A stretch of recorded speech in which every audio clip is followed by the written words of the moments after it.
Thank you for listening to the Kyle and Tim podcast, where we have authentic conversations that help cultivate a better understanding of ourselves, our guests, and the world we live in.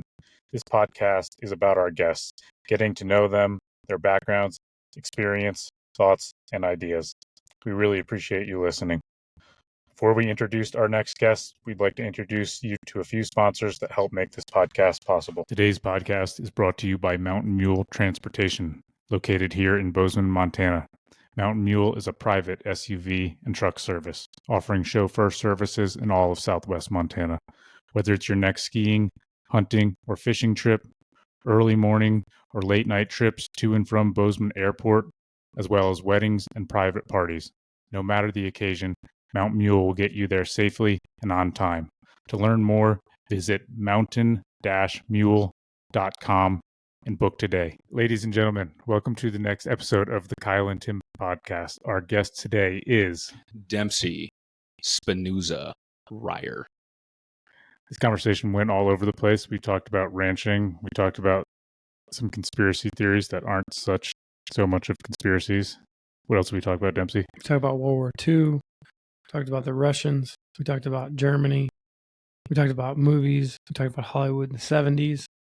We talked about Florida. We talked about gold inside of some deep springs out there near Alder, Montana. Oh, give it away. No. All right, ladies and gentlemen, enjoy. Anyway, yeah. Dempsey, welcome to the show. Yeah, thank you. Thanks for having me. Tell us all about you. Where are you from? What do you do? Who are you? Where did it all start? Did it all start here? Well, no, it actually started in Seattle. Oh, no. Seattle, Washington. That's where I was born. I didn't know that. I was born in Seattle, Washington in 1992. Okay. Dude, 92? 92. Dude, Griffey was like the best. Griffey was the man. Yeah. Griffey and Jackson and Randy Johnson. And, who was the other guy?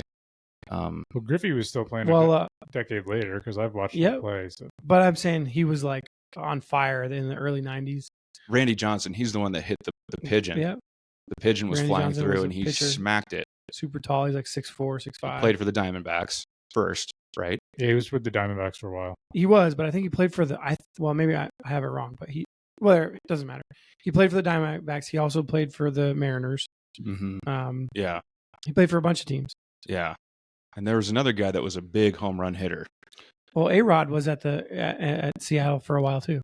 Yeah, but he had A-Rod and then he had somebody else. Ichiro. Not Ichiro. Well, you did have Ichiro. You did have Ichiro. He had an epic stance. Yeah. But it was another guy. He had like a Latin name, like a Hispanic name. What was his name? And he would just crank him over. I mean, he was like up there with Ken Griffey. And they had Edgar Martinez. Oh yeah, I forgot about Edgar Martinez. Yeah, so I had a shirt when I was a little kid, and I'm sure my dad got it for me, but it was like one of those old, 90s. I forgot about him too. T-shirts. Yeah, T-shirts, and he was probably like from not Cuba, but like Dominican Republic. He's probably Dominican Republic, something like where they just breathe it. Yeah. They just breathe baseball. Yeah, it's wild to go to some of those countries that like their main sport. You would think is soccer, but it's not. It's actually baseball. Yeah, baseball.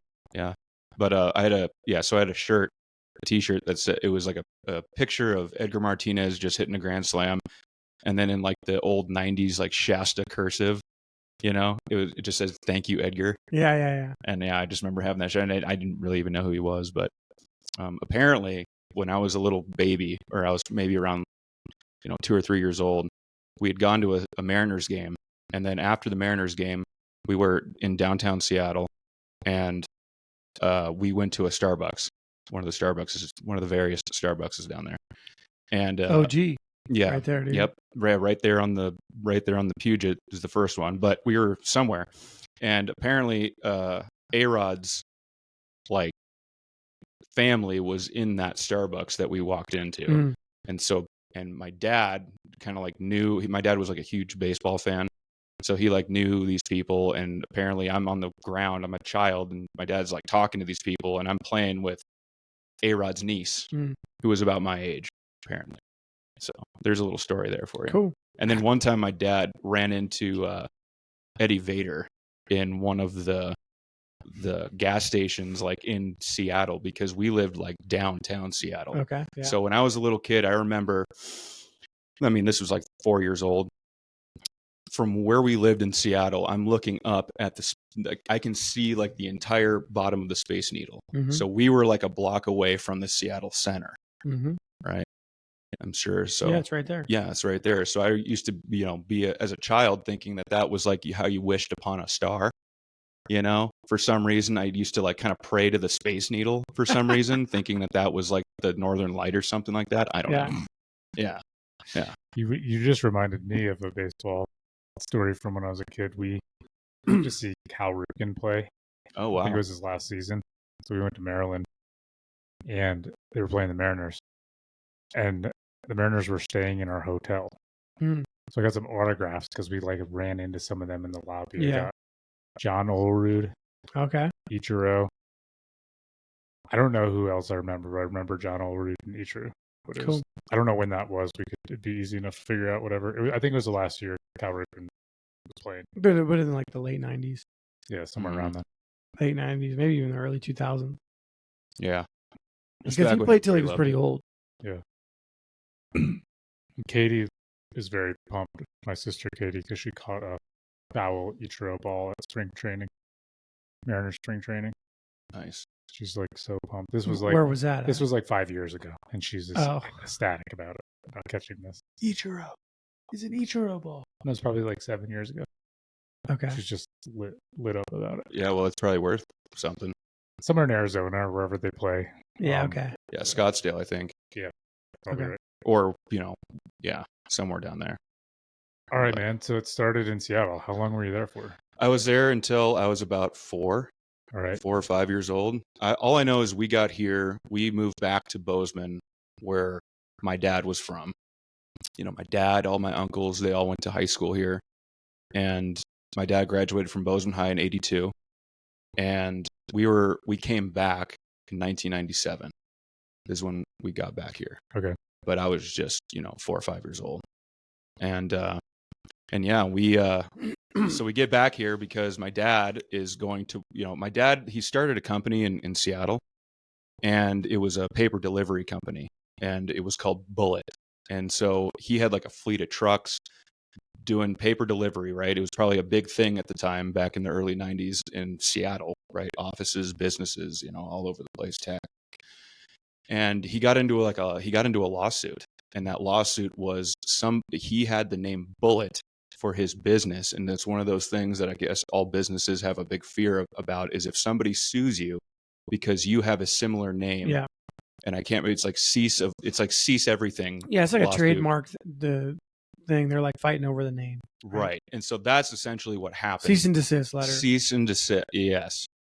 And that's what happened essentially. So my dad, he's like, I'm out. We're going back to Montana so I can go to work for my dad, which is my grandfather, who started KBOZ, the radio station, in like the early 70s. So, like if you're looking out towards Highlight and you see all those towers out there, that was what my grandfather built those towers, or had it contracted to build it, so they could start the radio station.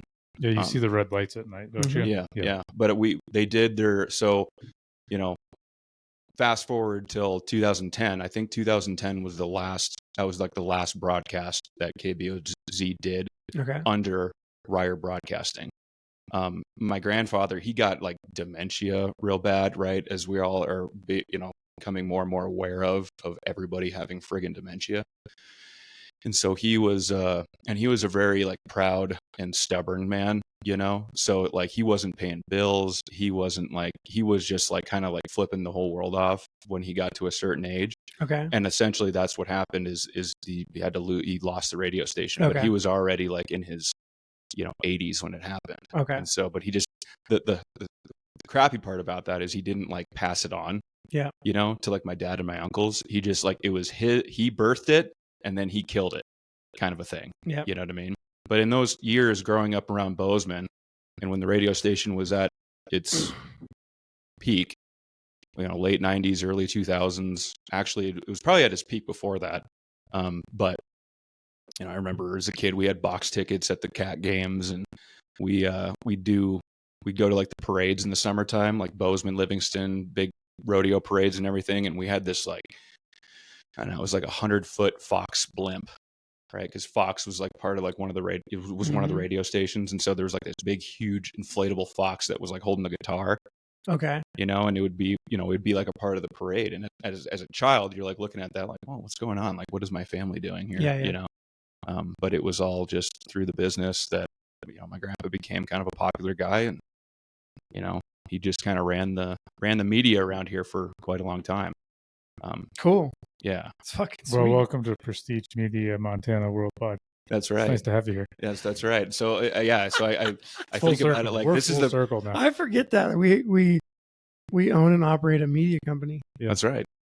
Yeah. It's wild. Yeah. All you got to do is press play. That's right. Yeah. And podcast, I mean, what an expression of freedom that we have right now, that I think the United States, in like the big picture, has really proven and shown to the world that it can be as simple as this, of your freedom of speech being secure, having like the freedom to come in and do a podcast, which is just talking, and that swayed kind of our point in time, I think, in my opinion. I think that podcasts really did save a whole lot of what could have been, by kind of the crookedness of the media, the mainstream media. It seems like podcasts are like the idea of America, or what America's supposed to be, right? Was always supposed to be, which is, freedom of speech, freedom of expression. Yeah. And I mean, I think it levels the playing field for any conversation, or it kind of just levels the playing field, right? Because like we just hit play, right, and then we get to record the conversation. Yeah. Isn't it funny that that's like, but that's not like, that should not be like a big deal, right? That should be essentially a right you have as a human. Hey, this is what I want to talk about, and this is what I think. Correct me if I'm wrong and interject where you disagree, and let's talk about it. But no, here's how I think based on what I know and where I grew up and who I am. Yeah, like that seems like very American. Yeah, and I think there is now, and I'm sure there will be more in the future. There will be podcasts that are like trying to manipulate people, right? Sure. That are like, and they might be really good at it, like they're tricky at it, like you don't know that they're trying to manipulate you because they know what they're doing, right? Sure. Or they're just back financially very well, and we just don't know it yet. Sure. And so I think it kind of levels the playing field, because it doesn't cost. I mean, it doesn't cost us any money to do this, really. Like, I disagree. I mean, in all reality, the accountant here. Yeah. Like there's not, we're a couple $1,000 into this thing, right? And so a couple $1,000, and you can do this, right? So it's not like you don't have to have a lot of money, right? No, yeah. I mean, you can be a college kid and save a couple $1,000. You could do it for a lot less, because you could do it in your house. You could totally do it for a lot less on your phone, right? Yeah. No, it's So I grew up around the radio station, and so did he just hosted everyone's radio programs, or did he have a radio program himself? He had like 93.7 oldies, I believe, 99.9 country, and then he had like 1090 AM, which was like talk radio. And I think those were like the main ones, those three main ones. Those were his. Those were his. Yeah. And he would host other people's. I don't really know. I honestly don't really know. I just know that it was a big deal around here, because like I'd talk to like guys that where I live now, out on the ranch, and like some neighbors, and they'd be like, "Oh yeah, I remember KBOZ in the 70s, because it was the first station that you got out in the rural areas that played pop, like the Beatles, Stones, like all those old rock and roll and pop stuff, Whereas before, I don't know what it was, it was just, I don't know. But so anyways, that's interesting though. I imagine it has something to do with like the technology, meaning like those towers. They my understanding of radio frequency waves is like each radio station is on its own wavelength, right? So Mhm. you're dialing to a wavelength, Right. like one's like this, right? And the other one's like this, right? And the other one's Mhm. like this, Mm-hmm. right? And so like you're dialing into that wavelength, and then your receiver transmits what it's picking up. Right. So Yeah, it's kind of like a two-way radio, yeah, you know, which is pretty fascinating when you think about how basic like a radio is, you know, just to Yeah, like communicate totally. on.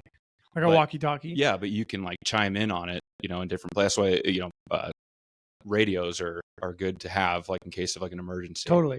You know, if 100%. all else fails, like I got, you know, I was like doomsday planning there for a while, you know, prior to, you know, recently, and you know, I got like radios, I got like the hand ladies guide. and gentlemen. Yeah, that was exactly. And you know, just thinking about like what happens if all the things that we have and we know that we've taken for granted for so long are just swept away. Right. Like if you go to other countries around the world, I mean, you see just the how far back they are compared to our country when it comes to communication, you know, standard comfort, you know, things like that. I don't know. I just started like preparing because I was like, well, what if something happens? What if it goes down? You know, you got Chinese balloons flying over the state. You got you're not hearing the truth from anywhere. You don't really know what we're doing all over the world, but I know it ain't good, you know, from what I've heard. And it's just like, what happens if it comes here? What happens if it goes down here? Like, well, you might as well be prepared, you know, or try to be anyway. Yeah, So, it's not a bad idea to have a couple of radios, right. you know, because then you could, you know, let's say you had 4 of them. Well, then you give 3 of them to your family members and your neighbor or whatever, and then you can talk to them within a certain range, right? Like the good ones go out pretty far. Yeah, like the one that I have, it's like you can go like a couple miles, I think. But I Yeah. got like, you know, I got like basically if it's military grade, that's what I want. You know what I mean? Like, so I'll just Google like, what does the military use? Okay, Dempsey is going to be on the very first conspiracy podcast that Oh we have. yeah, Oh, I could go there. I mean, we've could brought go it there. up now 3 episodes straight. So we're talking about it's like it's going to be we're gonna have fun with it, right? The whole point is to have fun with it. Let me just intro this right. Go ahead. So shout out to Brendan. Yep. My friend Brendan, back in upstate New York, says that him and a group of guys meet at a different garage every week, one of their garages, and they drink beer and they talk about conspiracy theories. That sounds like fun. And Yeah. so everybody's got to bring their like top 3. Okay. Well, I have one that I could just lay on you right now. Can you pop? Should we grab? grab? Yeah, let's go. Go for it. By the way, Go. these are not okay. So I never got into the show Yellowstone, right? But I heard that in the show Yellowstone, they call the Coors Originals Yellow Jackets. Yeah, they have it. There's like a couple things. Okay, well that's wrong. Okay, they're called buckskins. They're not called Yellow Jackets. That is some crazy Hollywood. I think nonsense. they make sure they buckskins would make more sense. Well, buckskins make way more sense. A Especially- yellow jacket. I mean, it's not like it doesn't look like a bee. You got to take it up with Taylor Sheridan. Well, he's been around where I'm at because there's a gal that works for the ranch. She like starts cults and she's not married. You're gonna bring her on the conspiracy podcast? She's not really. She's an actress, so she's not really like a. I don't know. She doesn't really. She said she starts cults. She starts cults, but she's not like in tune. I would not say she's not paying attention. She's very much like in her own world. All right. You know, and that's fine. But she works on movies. You're right? saying Colts, right? Not Yeah, Colts. Yeah, Colts, like unbroke horses. Oh, Colts. He thinks you're saying Colts. I thought you said Colts like a CULT. Oh, Colts. Yeah. My bad. No. You said Colts. My bad. No, Colts. Like unbroke horses that need right. trained. Got it. So Right? she's They need to be real broke. fucking crazy. She's wild. She's gotten bucked. I mean, I've seen her just get shit canned on so many different occasions, and she's like in her mid to late 30s. And she works. She's been around Taylor Sheridan, basically, is what I'm getting at. And because she's an actress, right? She's an actress. She deals with horses. She mainly does like the horse thing, right? Yeah. So she's like they've filmed around like Nevada City, where I live. You know where the ranch is. It's like 9 miles past Nevada, Virginia City, Ruby Valley. And they've filmed a few movies out there, you know, because you can use the town of Nevada City for movies because it's like a preserved ghost town. Sure. So when they're close, she generally like links up with them and goes and works on like the movie production or whatever. That makes sense. I was just thinking like Taylor Sheridan, he's like Mr. Texas Ranch, like cowboy culture. He should know if that's a right. Exactly. Yeah. They're called buckskins. They're not called yellow jackets. But I got a conspiracy that I kind of wanted to bring it up. I kind of wanted to share because it's about to come out. Right. This is JFK. Okay. And it's about to come out, I think. Right. So you've been doing some homework on it. Well, it wasn't really much homework. Honestly, it was like I stumbled upon this information. Okay. And this information to me makes more sense than I can even fathom. And it makes me go, are we all that stupid over in the United States? Like, do we all really just like not know, yet everybody else kind of knows, but it's not proven. Right. Okay. So here's my theory. And I can. Your theory, or you stumbled upon it and you're repeating it? I'm stumbling upon it and I'm connecting it and repeating it. Okay. Got it. Let me take a sip of the buckskin. The banquet. Buckskin. Anyways. Bring that a little bit closer to your mouth. Okay. Like there you go. Okay. So during some of my spare time, I like to watch YouTube. Okay. Right. And I follow a guy on YouTube and he. Every great man. Yeah. Our buddy Rick calls it the Oracle. The Oracle, yes. Wow, I know the difference. I can hear the difference now in my voice by being closer. But anyways, makes you sound more manly. Yes, good. So they're not onto you. I watch a travel. I like to watch travel vlogs on YouTube. Yeah. I think vlogging is really cool. If you're the right person and you got the right personality, you can hook an audience. Sure. Especially when you're traveling to places that are like kind of on so this guy goes to like the unbeaten path, and mostly he went to Russia because his ex-wife or whatever was Russian, and this guy's like in his late 40s. His YouTube is Bald and Bankrupt. Okay, I don't know if you guys have heard of this guy, but he's English, so he's an Englishman. And he would just travel across the vastness of Russia, Ukraine, Estonia, Latvia, Lithuania, Belarus. And sounds interesting as hell. It's really interesting. It's really cool. It's really interesting to see, and just to see how vast Russia is, and how it's really like all the wealth is in like two places, like Moscow and St. Petersburg, and then everything else is like third world shack. Yeah, and Russia's so big. Massive. The sun doesn't set on Russia. Think about it. Because it's so big. Oh, yeah. That the sun, it comes back up by the time it's... Yeah, that makes sense. So that's how big it is. I flew over it a couple of years ago. I was going to Singapore. So the way that you fly from Seattle, we were flying to Tokyo, and then from Tokyo to Singapore, you fly like up and over, like basically you go almost north to Alaska and then over. Whoa. Because the way the globe is rotating, it's the shortest distance. Right. So like the world's like rotating this way and you fly that way, so you kind of do a cut off. Right. And so I could watch my my flight tracker. I'm like, dude, we're getting close to Russia. Right. And then I flew over it, and I say I flew over it, like I flew over a very small segment of it. But even saying that, I'm looking out the window, and this is wintertime. I'm looking out the window for hours. I didn't see anything but just white snow. Just land. Just huge mountains. Yeah. And then huge plains. And it was just hours, like 4 or 5 hours went by. And I'm like, dude, I went over like this tiny segment of Russia. That's just, so I was like, that's crazy, Yeah. And this vlogger, he goes all over in Russia, but he goes like across like the BAM railway, which is like it's like a Trans-Siberian railway or whatever. But so where my conspiracy about JFK comes from, or perhaps the truth, is he does an episode in like he stops in like Minsk, Belarus, and he goes up to this. He starts his video in front of this like apartment building, and he goes, for my American followers watching this is where Lee Harvey Oswald came back in the day to Russia to meet with the president of Russia at the time or whatever. I think it was Brezhnev or So that was before Belarus was like independent. Probably, maybe. Okay. Yes. So this would have been in the 60s so this is before JFK was assassinated.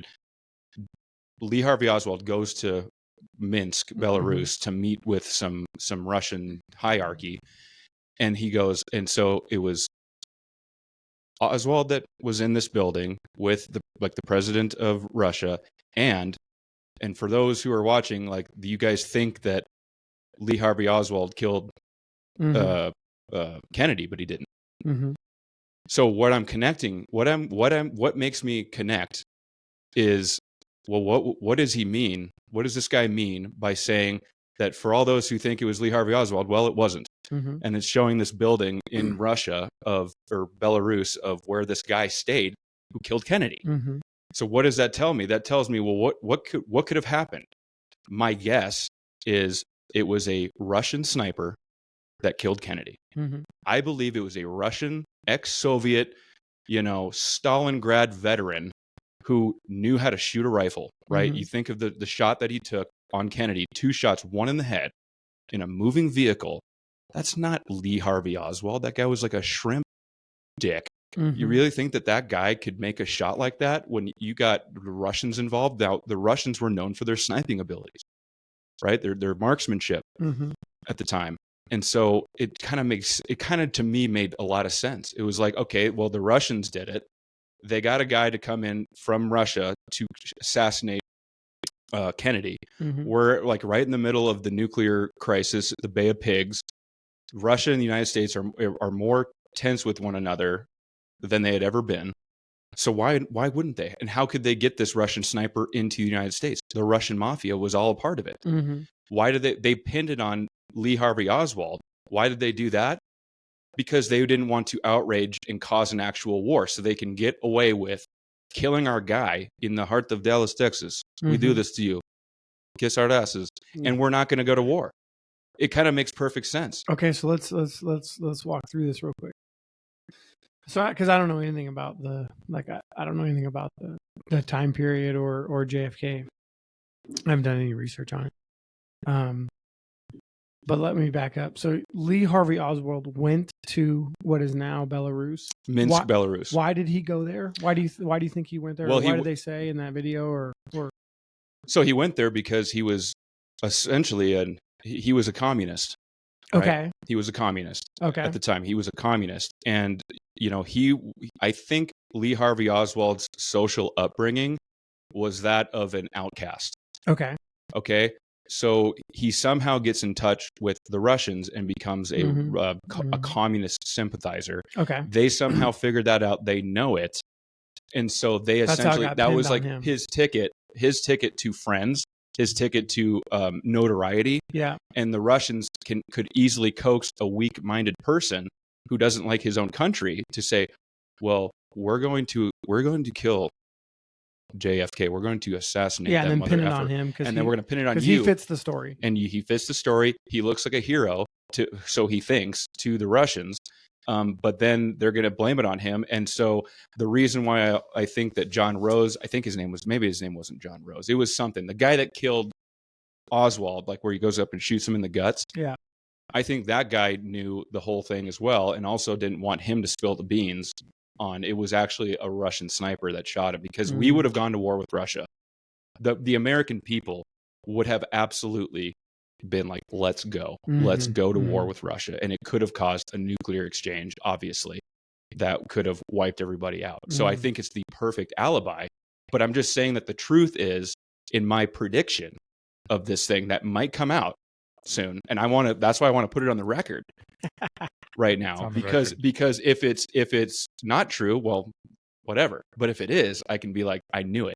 You know what I mean? So my theory is it was a Russian sniper who lived and died in Minsk, Belarus, who pulled the trigger on JFK. Okay. And we might find that out. Okay. That's it. Yeah. But I found this through a travel vlog from a British guy who was like, for those who think that Lee Harvey Oswald killed Kennedy, well, he didn't. I was like, well, why would he say that? And why is he in Minsk, Belarus? And why does that make so much sense to me that it was a Russian sniper, like a Soviet sniper that killed JFK? And that was conducted by the Russian government, who's like, we are going to kill your men. in Dallas, Texas, right in front of your very eyes. Like, that's Russia. They don't fuck around, right? I don't know. I don't know. I like the explanation. That's just my theory. All right. You know, Cool. We're gonna find out in January. we might. February, maybe. Well, I heard, and I was listening to some other podcast, and it's like Kash Patel, the guy that's going to go in as like the director of the FBI or CIA or something like that. And somebody was asking him, like, so do you know? Like, do you know? And he goes, yeah, but I mean, are the people still alive that were involved? And he's like, well, no. And that's the thing. It's probably not going to be that big of a deal when people actually hear what happened and blah, blah, blah. Like, people aren't going to be so shocked. I think this could be one reason, if I'm playing devil's advocate, is the reason they haven't released that stuff is they might look at it and say the turmoil that this will create by releasing this is like a net negative for the world at large, because it's so far removed. It happened X amount of years ago. So if this information is released, yeah, there'll be some fingers pointed and there'll be a lot of angry people. And does that in any way net benefit any country? Right. Well, it just risks more conflict, I think. And that's why they didn't tell us in the 60s, was because everybody would have been like, let's go. Russia is our biggest rival. What happened after that? Like, what would that have prevented? That would have what do you mean?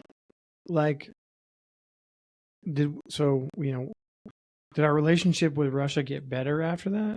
Did it just stay the same for 20 years and then get better later? Because we had pretty good relations with Russia in the 2000s.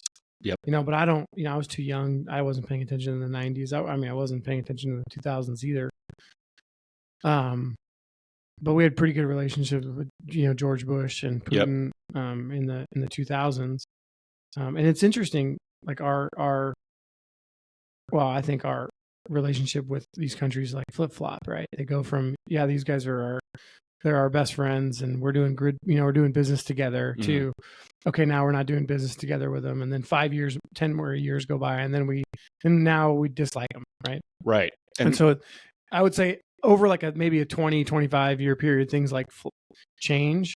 And we go from, we don't like them, to, okay, they're all right, to, okay, we're doing business with them. Yeah, they're all right. They're good people. We're making money off each other. Back to, okay, then, 10 more years and we don't like them again. Yeah. And it can be China, Russia, Well, whoever. It's almost like, I think it's more, it's got to be more money based, right? Monetary based. Well, it's actually, or competition based. It's, this, like our relationship with Russia goes, obviously back to World War II. Right. Or even earlier, right? Even earlier, but mainly like World War II, because Russia had like a revolution during World War I, and that kind of like got them out of the fight, essentially. But it was like Bolshevism and communism, and that is like our sworn enemy ideology. But what happened is Hitler, Chancellor of Germany, and Stalin came up with a pact called the Warsaw Pact. That's right. And that was, Germany was planning to invade Poland and then take Poland, and then Hitler and Stalin were going to essentially split Poland, and that was the agreement. And then Hitler betrays Stalin after this agreement and then invades Russia. They make it all the way like almost to the Kremlin, and then split up and also go down to the Crimea. And the Kremlin's like the White House of exactly. Russia. It's Moscow. It is the capital. It's Washington, D.C. And they were like 100 miles or so away before winter hit. I mean, that's how fast it went. It was like the Blitzkrieg. But Hitler split his forces up to go into 3 main groups, but like the southern group went all the way down to the Crimea. And then they were supposed to go take the oil fields in the Crimea, right? And Hitler, prior to invading Russia, he said, which is so weird, he says, we're going to invade Russia and nobody's going to do a dang thing about it, because nobody's going to care. They're going to be rooting for us, because the sworn ideology in the globe right now is communism, freedom, right? And those are the 2 main things that are being held with the most weight of this works, essentially. But then obviously, Hitler gets stopped in Stalingrad. That was one of the most famous battles, was the Battle of Stalingrad. And that essentially wiped out like an entire army for the Germans. And right, we are descendants of Germans here in the United States, German Irish mostly. And so the Germans, they get kicked all the way back, and Russia takes Berlin, right? The capital of Germany. And then everything behind it is now theirs. But we don't like that. We don't like that because we don't actually like Russia, right? Our ideologies are too conflicted for us to we had to ally with Russia is what happened. We had to, because of what Hitler did by invading Russia. And now we're allies, but we don't necessarily want to be allies. Like, we don't trust each other. And so then at the end of World War II, Russia essentially controls half of Berlin. We control the other half of Berlin, like Canada and England or whatever. We all like basically divvied up Germany, which is crazy. But then once again, we're not switching ideology here just because we're friends for now. And then it kind of degenerated from there is what happened. Our distrust of each other's governments, basically. Like, they have just as much of an argument on why they don't like us as we don't like them, kind of a thing. And so you got two alpha countries that are not going to essentially break for one another is basically what it is, and then the Soviet Empire collapses in like the late 80s, I believe it was like 1989 or whatever, right? Berlin Wall comes down because they built that wall that split Berlin in half. Yep. And so they were looked at as like the total bad guys. They were the jerks, that oppressed everybody and blah, blah, blah. And then it kind of got good for a while because they were weak. And so we were able to go in and just kind of like, become kind of friends again.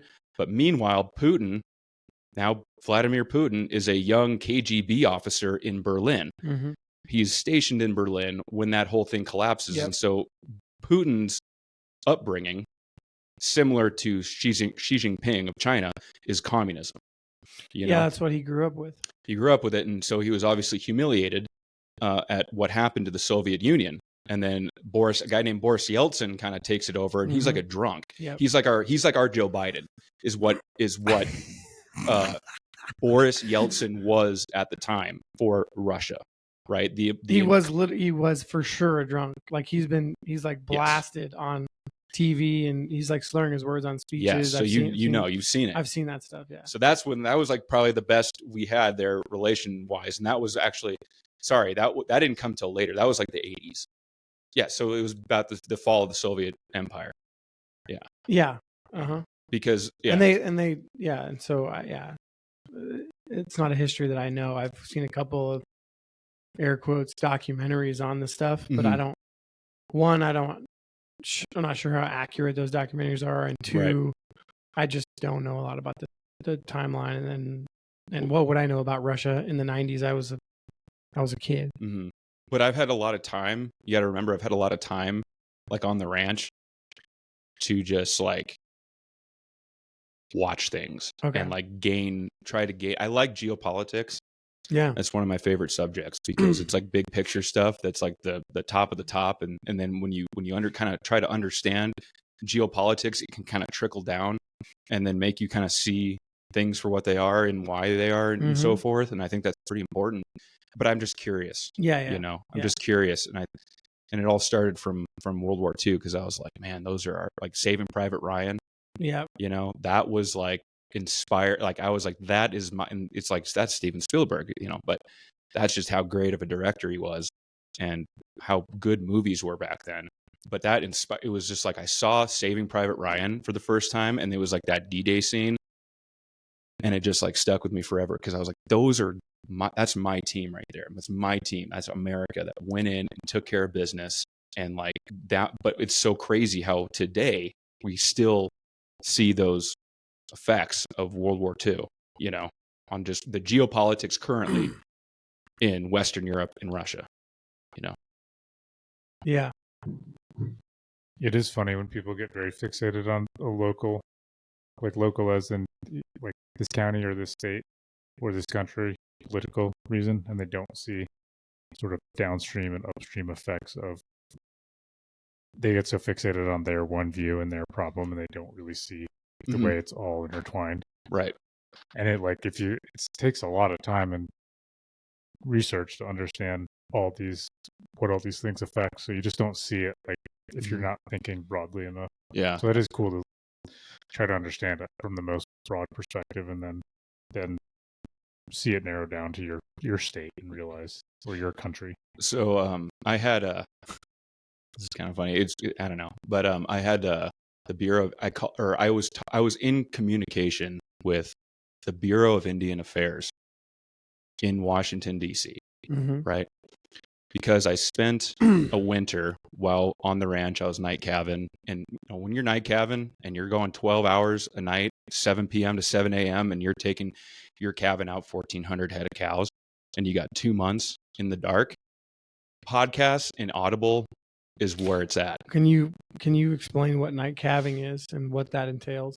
Well, night calving is just think of a hospital full of pregnant women. Yep. Right, and they're all having a baby.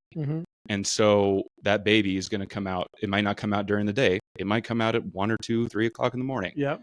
That's really all it is. Like at night, as a night calver, when we're calving, you are just a night nurse. Okay, so you were working the night shift. Working the night shift. Okay, some other people are working the day shift, and you're calving cows all the time. All the time. On top of all the other duties you have at the ranch. Right. But at night, it's just night calving. Okay. So I'm just, I get to the barn at 7 o'clock in the evening, and then I'm on just duty until 7 a.m. And so my job entails pulling them out. If you have to. Yeah. Okay. Right. Because it's just like anything else. Like when it comes to giving birth, like, you might have a cow over here that's doing just fine, and she's just going to spit it right out and no problems. But you might have one of those first calf heifers that are going to have some issues. And so after a while, you just do it enough, you understand what it looks like if a young cow is having an issue, and you give it a little time. And then if she's not having it, you got to run her in, get her in the head catch, and then you just got to pull the calf. But that comes with all kinds of problems too. But you just kind of understand after a while, and you get enough under your belt, you just it's just second nature. You just pull the calf. Got it. Speaking of which, did your girlfriend's sister? She had the baby today. Congrats. Yep. 11:43 this morning. The baby was born. So this is my girlfriend's brothers. My girlfriend's brother and his wife. Cool. Yeah, and his name's Bjorn. Yeah. Bjorn. All right. They're like super Norwegian. Yeah, Bjorn. Yeah. Cool. So, but anyway, so I'm up all night one winter, and I'm listening to a book, and it's called The Terrible Glory, and it's about Custer and the Little Bighorn. Okay. Custer, Sitting Bull, and the Little Bighorn.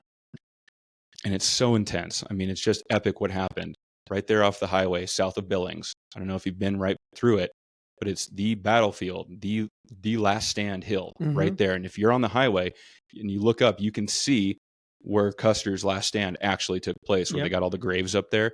But that highway actually goes through the middle of where all those teepees were. When Custer and everybody came in and tried to surround him and ended up getting whooped. Yeah. But then I'm just studying this history, and I'm thinking to myself, well, through the literature, like what were in they don't call themselves natives, they call themselves fucking Indians, and they take pride in calling themselves fucking Indians because they're tough as shit. Okay.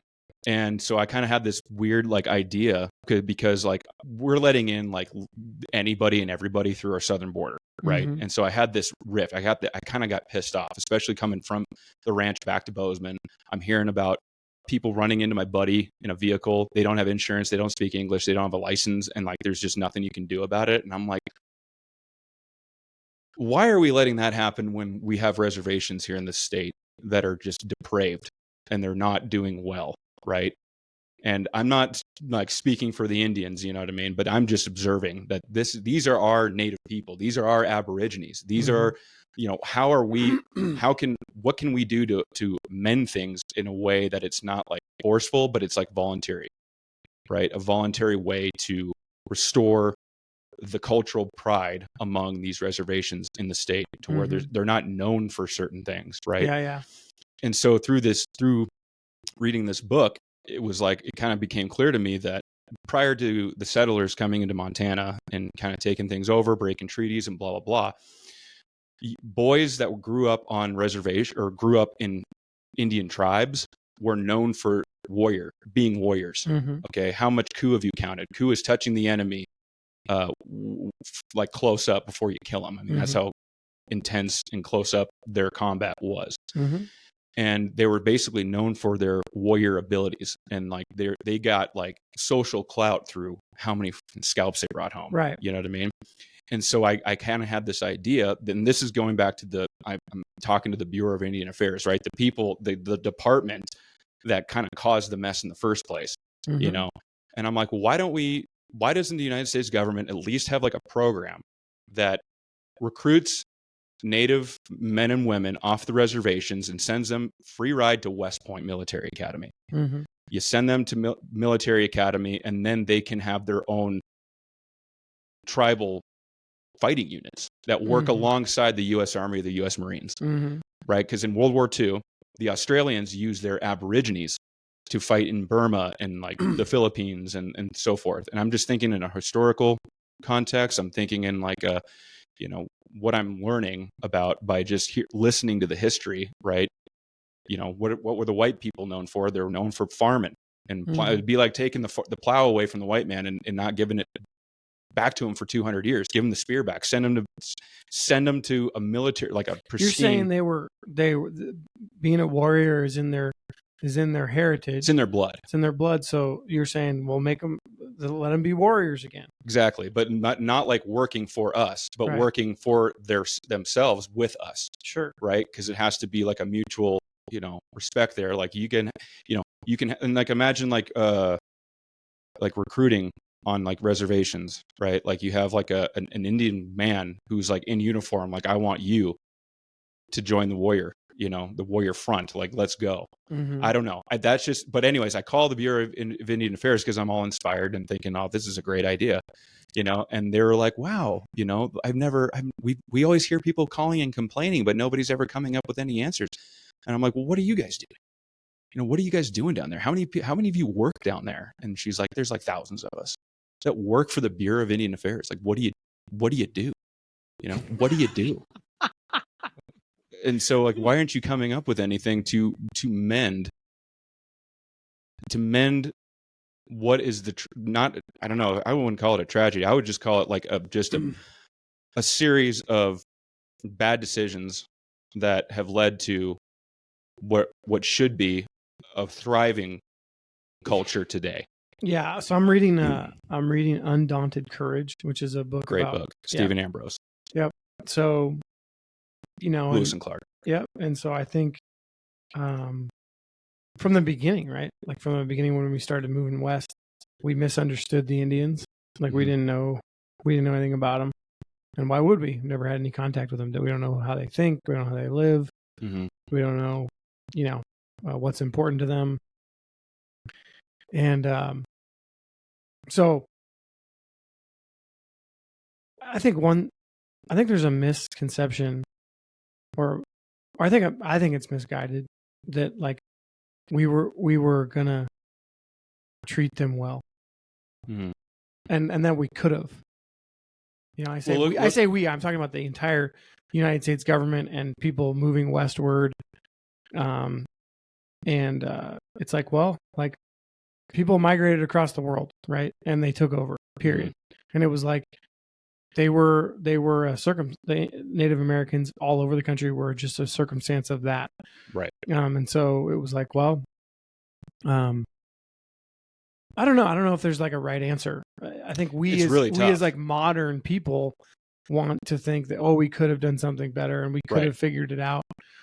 I don't know that we could have. You know, there's people we're running over today that, you know, we're running over groups of people today that nobody cares about. Right. It's like, you know, get the hell out of the way, right? Or get on board. Right.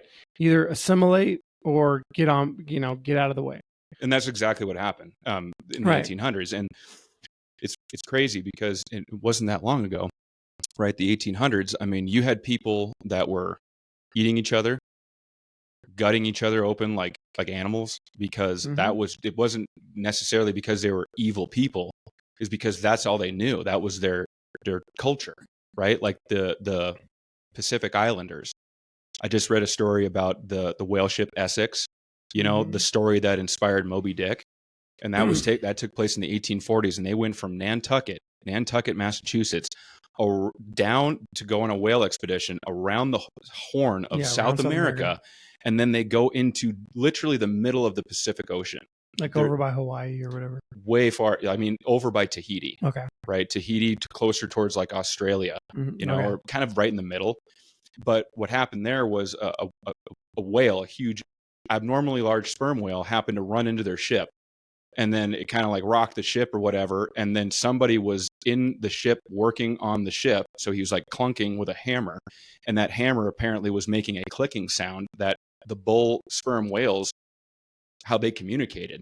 And so they don't know if that clicking by the hammer is what triggered the whale to turn around and come back and destroy the ship. But it did anyways. And so, but the point I'm trying to make is the ship goes down and then they have a decision to make. They can either go west towards like Tahiti, towards like these islands and just hope to run into an island, or they can go east back towards like Chile in Ecuador. But they could have gone to the west and been fine because there was like an island 120 miles away or whatever. But they were worried about cannibals. They were worried about cannibals because all those islands were inhabited by the Samoa, Tongan, Hawaiian, Pacific Islanders, and those people, depending on what island you went to, they would just kill you. It was just like they would just kill you. Isn't that crazy? Because that was just what was happening back then. But that wasn't that long ago. Right. So and that was the same thing with the Indians up here in the state of Montana. They were fighters, and it'd be like, this is going to sound blunt, but I mean, this is basically what I'm trying to think about, what it looked like for a settler in the 1800s when you were looking at the Indian warrior. Okay. It'd be like, remember the movie King Kong with Jack Black? Did you guys ever see that one? And Anne Hathaway, I think it is. No. Well, they get to this island, and this island that King Kong lives is inhabited by these islander people. These islander people are like cannibals. This is like, they're just an quote unquote uncivilized group of people that would scare the crap out of you. That's just basically how it looked from the settlers' perspective and the government's perspective on what they wanted to do about the Indians, right? Because they just, to them, seemed uncivilized, And so today, would you have agreed? Would you have? It's a question you have to ask yourself at the time. If you lived at that time, would you have agreed and gone along with it, or what would you have done? Right? Probably nothing. But just because of the way things happen to be. But my rift is, those are our native people. So that's what I'm kind of saying by trying to come up with some solution versus having like people from God knows where. Trying to be helpful. Well, just people from God knows where coming into the United States and not having, and then getting a free ride. When we have our own native warriors that are still on these reservations, and these things that have happened so long ago haven't really been mended. There hasn't really been anything that the government has done other than give them more money and more booze and all that stuff. And it's like, come on. These are our American people, whether they like it or not, whether we like it, this doesn't matter. Those should be treated like the Australians treat their Aborigines, which is pretty good, pretty dang good, I believe. It would be interesting if we looked at them as you're saying, our people, and not just, we look at them as like separate from us. Right. We're not on the same team. Which is what my point was. Yeah. By like just blatantly calling the Bureau of Indian Affairs and going, "What are you guys doing?" That was it. Yeah. But that was from having enough time on the ranch to listen and study history, by having the time to do it. In my because I didn't, before getting to back to the ranch full time, I wasn't like, I loved the History Channel and loved like the war stuff, but not like the domestic stuff, And here in Montana, we have so much history here, that Fort Ellis right here in Bozeman was where one of the rescue parties to go get Custer out of the Little Bighorn left. They rode out from Fort Ellis to go to the Little Bighorn to pick up and figure out what happened to Custer and all those cavalrymen. Yeah, speaking of history, when I told you I was over in the Alder area, somebody was showing me all those piles of the filings. Yeah. Like, I just had no idea. And then when you look at it on Google Maps, I showed it to you, didn't I? Mm-hmm. It's insane, like the history here. Right. So the gold rush, the gold boom of Montana happened right there where I'm living now, right there in between Virginia City and Bannock. That's where it all went down. I mean, we run cows in a place called Sweetwater. It borders Madison and Beaverhead County. Okay. Upper Ruby, they kind of call it. And we have an etching that's in rock, and it was Jim Bridger who signed his name there. Mm. You know, I mean, it's just right there. So Jim Bridger essentially signed his name on one of our rocks at an old wagon station that we all know today as that was an old wagon station kind of a thing. That's just where people were moving. Mm-hmm. But the signature doesn't say Jim Bridger. It says Hawken 1863 or whatever. And that adds up because at the time, Jim Bridger was trying to find the road that takes you from like Idaho's a strange shape, but like northern Idaho, I guess, not like Coeur d'Alene northern, but like Twin Falls Okay. northern, I guess, or whatever.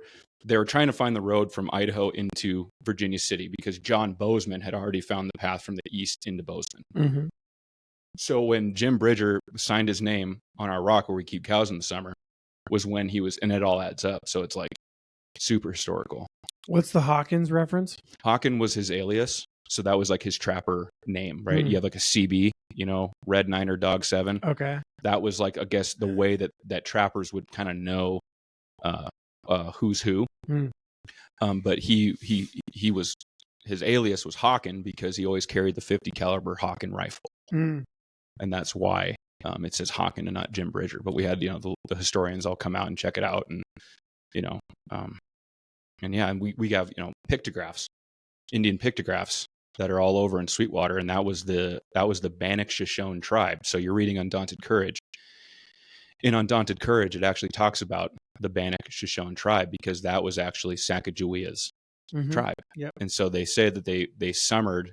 I mean, she was picked up in North Dakota, I believe, but I think her tribe was Bannock Shoshone. So they summered. In the book, it says they summered in Three Forks, wintered in Beaverhead County, right? And that property that we have that we run cattle on in the summer is there's a bunch of there's Buffalo Jump, there's Indian pictographs, I mean, so it's like I'm adding it up like, well, maybe that was, I bet Sacagawea was running around, I mean, that's just close like how historic the ground that we have is. Mm-hmm.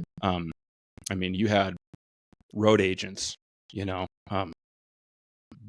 bank robbers and so forth. Henry Plummer was one of the main ones. He would dress up like a police officer, and he would ambush stagecoaches that were going between Bannock and Virginia City or Salt Lake City to Butte. And his gold still hasn't been found, which is kind of wild. Yeah. Right. They pull up artifacts in Athens, Greece from 10,000 years ago. Right. We still haven't found all of the things that were left behind from the Wild West gold boom days. Isn't that crazy? It is. And I think I know where his gold is. Are you going to find it? Well, no, because it's in water. I'll tell you that it's in water, and it's so deep that nobody's been to the bottom of it. But it looks like a spring. It looks like a spring, but it's actually extremely deep, and nobody's been able to get to the bottom of it because the pressure's too much. But if you sent a little robot down there, like Titanic style, you might find a couple $1 billion worth of gold. What are you waiting on? Well, yeah. Technology. Yeah, just the availability, right? Instead of hiring like the University of Washington to come out and do it, I'd want to do it myself or have one of you guys do it. I think we rent one of those something like that. For a couple 100,000. Whatever. I mean, I don't know if it's for sure, but I mean, it's right below his hideout. If I'm in the 1800s and because they hung him. Oh, well, yeah, they hung him in, I think they hung him in Bannock. Whose property is this? I know the story because you told me about it. Yes, right. Whose property is it on? Some millionaire bought it. Yeah, some multimillionaire bought it. And it's like, it used to be a local guy that owned it. And I'd been there multiple times. It also has goldfish in it. Why does it have goldfish in it? It's really weird. What? Yeah, there's goldfish in this it looks like a little spring. But why would there be goldfish in there? Why would there be goldfish in there? What? But if I were on the run in the 1800s, and I either knew I was going to get hung or not. I want to hide the gold, or I don't want anybody to have it. I'm not going to dig a hole. I've done enough digging, right? Times are hard. We don't have technology. I don't want to dig a hole, but there is a little spring right there. I don't even know how deep it is, but where do you find treasure? You find it in the water. I would have just dumped it in that spring, which I'm thinking is what he did. But yeah, I mean, it's like billets and billets and billets of gold from the gold days, because in like those rock piles that you see, it was from that time. Yeah. You know, they had 4 dredges. The first one is still on display in Virginia City. That was like the first one. Yep. And then they just got bigger and bigger. And then the 4th dredge was the biggest in the world at the time, right there in the Ruby Valley. And it just looks like a big building, you know, that just floated. And then it had buckets on the front end of it, you know, like on a conveyor. And then that thing would just go down into the water, and then it would just start pulling up, and then screening it back in that great big building looking thing that was just like a flotilla.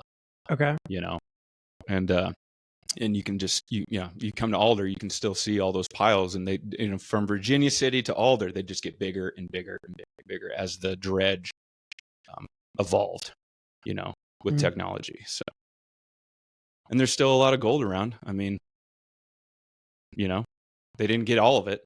Right.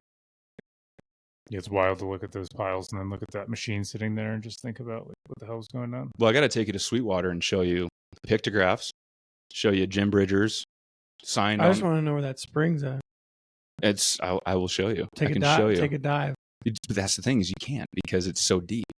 Unless, you know, we want to put Tim on like a harness. No, I'm saying tugs. So how deep are you thinking? Oh, I have no idea. So you could scuba dive it. Well, that's the thing, is they tried to scuba dive it, and it was just so much pressure towards the bottom that it would just, I guess they couldn't do it. I don't know. But I'm just saying, like, I'm pretty dang sure I know where it is. So somebody's already scuba dived it. Somebody's already scuba dived it, but that was like in the 80s. So there's just nobody's been doing anything. There's billions of dollars worth of gold in a spring. He knows where it's at, and we need a scuba diver. We need investment. We need finance. For what? The scuba diver? For the gear, for the equipment. Contact us at the Kyle and Tim podcast on Instagram. That's right. I don't think it could be that expensive. There's got to be a couple of tanks of oxygen. It's not really Let's going go. to matter if it pays off. Right. There's enough people around here in Bozeman right now that could just drop some money on some like really fancy high tech gear to get to the bottom, because you know you want to get to the bottom and just be on a monitor just looking, right? Because if there's nothing, I wouldn't want to tell anybody. I wouldn't want to. I'd bring it up and slowly deposit it at the banks. Yeah. Well, what would you do? What would you do? What would I do? Yeah. What would you do if you had a big if I found a huge chest of gold stacked with billets of gold? I would finished. I honestly would. I would probably go get my legal affairs in order immediately. Not that you on the run related to the gold, right? Sure. Right. Or the dollars. Right. Tax lawyers. That's what I would do immediately. And then I think that I would probably like slowly exchange it, right? I mean, I'm talking like at very small rates at a time, right? And then I think you'd probably try to like find like, you know, I'll call them black market, but not necessarily black market, but like discreet buyers, right? And what about like a Swiss bank? Yeah, I don't know. Like, so I don't know about this stuff, right? But like, I don't know that I wouldn't want it on me, right? And so you have to do something with it. So it has to go to a safe place, or you have to cash it out. Yeah, I would probably go to a Swiss bank. But I don't think I would tell anybody. Like, that'd be a wise thing. Like, except for like really like, I don't know that I would tell anybody. Nobody. Even like like lawyers. Well, maybe not. Maybe that's not a good idea. To tell lawyers, like tax lawyers, financial lawyers, if they were like a personal friend. I think you'd have to be discreet about it. Yeah, that's probably wise. That's probably very wise, actually. And maybe you don't, and like you only give them enough information to help you, but you don't give them all the information. Right. Yeah. That's probably what I'd do. Okay. Yeah, fair. I'd buy a house in Mexico. I wouldn't like do a gender reveal on, you know. No, like, look what I media. found. Like, hey, and then you're going to get a lot of friends. I get killed. I don't know if you would up here. I think you just make a bunch of friends. Maybe not. Somebody. No, because people are always lucky, you know. No, but I mean, like, if they'd want to like find the gold and kill you. Right. Yeah, but if you I found don't know. it What first, would you do with it? I guess if I would put it in a Swiss. first off, there's that much gold. I would have a plane You can't ticket. just like put it in a truck. You know, like, what are you gonna do? Well, I would put it in. I would put it in like a container of some kind, right? Kind of a discreet container. I would get a plane ticket to Switzerland, and I would go up to the bank and I would put it all in there. I would take a bunch out. I'd go buy like. But property. you have to bring it with you. You'd have to bring it with you. That would be kind of the part. What I would actually do is I would get on a cargo plane instead of a commercial airline. I got some connections. You would fly. You'd fly a personal plane. No, it's not a personal plane. It's like a transport plane. I know, but I'm saying like it would be the only product in the plane would be yours. No, there would probably be many things on the plane. There would probably be, like horses that are going to and from Europe to go to like races, like hardcore thoroughbred horses that need to get shipped for like horse racing, Formula One cars that need to be transported, and they all put them on these cargo planes. Yeah. And I have a connection in Belgium to send like very fragile products. Pretty much like just the cargo plane industry, right? You can either put your cargo on a ship or you can put it on a plane. I'd be on the cargo plane working as a quote unquote employee. Yeah. You know what I mean? Watching it. And watching the horses, watching the expensive products that are on this plane. Meanwhile, I have a crate full of gold. And then I'd be discreetly making my way to Switzerland. Yeah. And then once I get it in the bank, I'm done. And I'm going to be basically taking out little by little to invest in property. I would be getting a house in Mazatlan, Mexico, right on the beach. I would That's awesome. I'd probably just buy the ranch, you know. Sure. I would I don't know. I would be go back to work. I would be golfing. I'd go back to work. I'd go to like Riverside here in Bozeman and start golfing. And then I'd be like, "Hey, what's up, guys?" No, I don't actually. I just know that that's where all the ballers go. The ballers that you need another beer? Yeah. You need another buckskin? I do. All right. It doesn't make sense that you would go do something you don't like to do. But that's how you get the money to grow, right? Because you got to get what you would want to do is just find some property investors and just find those guys that are just doing it. You know, they're throwing their money down and then they're banking out on it when they buy a property for, $2 million in Sun City, Arizona. And you just put your money together, you go in on it, and then in 5 years, that $2 million apartment complex is now worth $9 million. But since you put down on it with your buddy that you met golfing, you cash out, and then you got the Maserati, or whatever. But you'd already have it. No, well, yeah, but then it would go away eventually. That's why you want to continue to invest it. All right. You know what I mean? You just continue to invest it, continue, and then your cash flow becomes, I got you. 100x. And then, just try to have as many kids as possible and just grow that family dynasty. You know what I mean? That's it. What else would you need? It sounds like a good plan. That's what I would do. I've had a lot of time to think about it. That's the benefit of living in a rural situation. Is you have a lot of time. You have a lot of time to think, and you have a lot of time to just, your life kind of slows down, it feels like, but then it gives you the room, the space, the mental space to push it forward in other ways. Can you give like examples of that? Well, I guess I was able to travel quite a bit when I first couple years being back on the ranch. So I mean, Tim must have taken a dump because he's not back yet. Right. But we're kind of going on my little story, right? And I think where did we leave off before? Well, you were a kid and you moved back into Bozeman. Moved into Bozeman in 97. In 97, and then my dad and my grandfather don't get along, right? Just as my grandpa didn't get along with any of my uncles, he was like he was kind of a dick. Your dad? No, my grandfather, my dad's dad. So he like fired my dad, fired my uncles, like just was like, this is mine, like you guys are a bunch of snot-nosed kids, and this was pretty much like his attitude. What was his? What's that? What was his? What was what? You said your grandpa was like, "This is mine." The radio station, Okay. right? The business. The business. There we go. Yeah. That's better. The business, right? Okay. The dynasty kind of The a thing. radio station. The radio Yep. station. And so my dad ends up getting fired. My uncles all got fired. You know, my grandpa Reier, he was basically you could say, at least from my observation, his attitude was very similar to like a Trump-esque. Like you either listen to me or you're on the street. I don't give a shit. You know what I mean? Mm-hmm. He was just kind of a dick.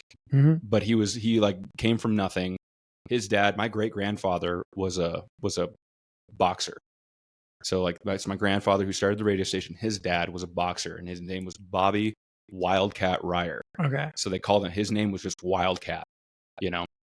And so he grew up very abused and all that stuff, but then came from just delivering groceries in St. Paul, Minnesota, in the early 1950s or so, like delivering groceries to old ladies, and then selling cars, and then came to Montana to establish a radio station. Went to radio school or whatever, and that's how he met my grandmother. And so, but anyway, so my dad gets fired and everything, and then we lived on. So when we got here in 1997, we lived on Cleveland Street here in Bozeman. Cleveland Street is like adjacent to like MSU campus.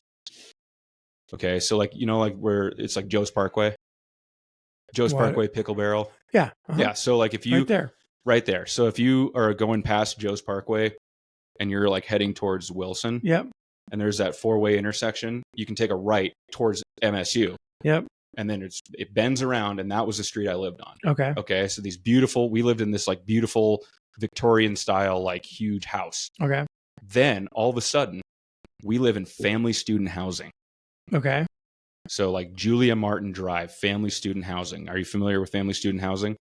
I mean, I generally understand. Yeah. So yeah, it's just like where like my dad, he wanted to he gets fired from his own dad, and he's feeling pretty down about himself. So he wants to go get his master's degree, from MSU. And so he puts us in this little teeny apartment in in family student housing. And family student housing at the time when I was living there was a lot of Indian kids running around, a lot of Native kids, a lot of Native families that were coming back to school. Okay. And then the kids were about my age, and so we'd all go out and play and everything like that. And so like I actually was in the early 2000s. This is like 2000, 2001. Okay. So like I remember like 9/11, right? 9/11, I was in 4th grade in 9/11, and I'm walking to school at this time, and I went to Irving Elementary, which is right behind Joe's Parkway. Yeah. And I'm walking to school, and I get to 11th and Alderson, and there was a lady that was doing the crosswalk. She'd go out there with her vest on and have the stop sign, and then they didn't have a vest back then. Come on. They did. It was a neon vest. They were progressive. They were. This is Bozeman.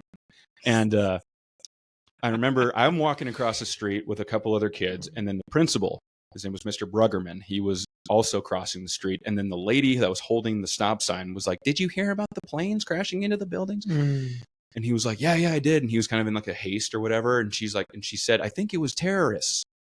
Mm-hmm. Okay. What I heard from her was, I think it was tourists.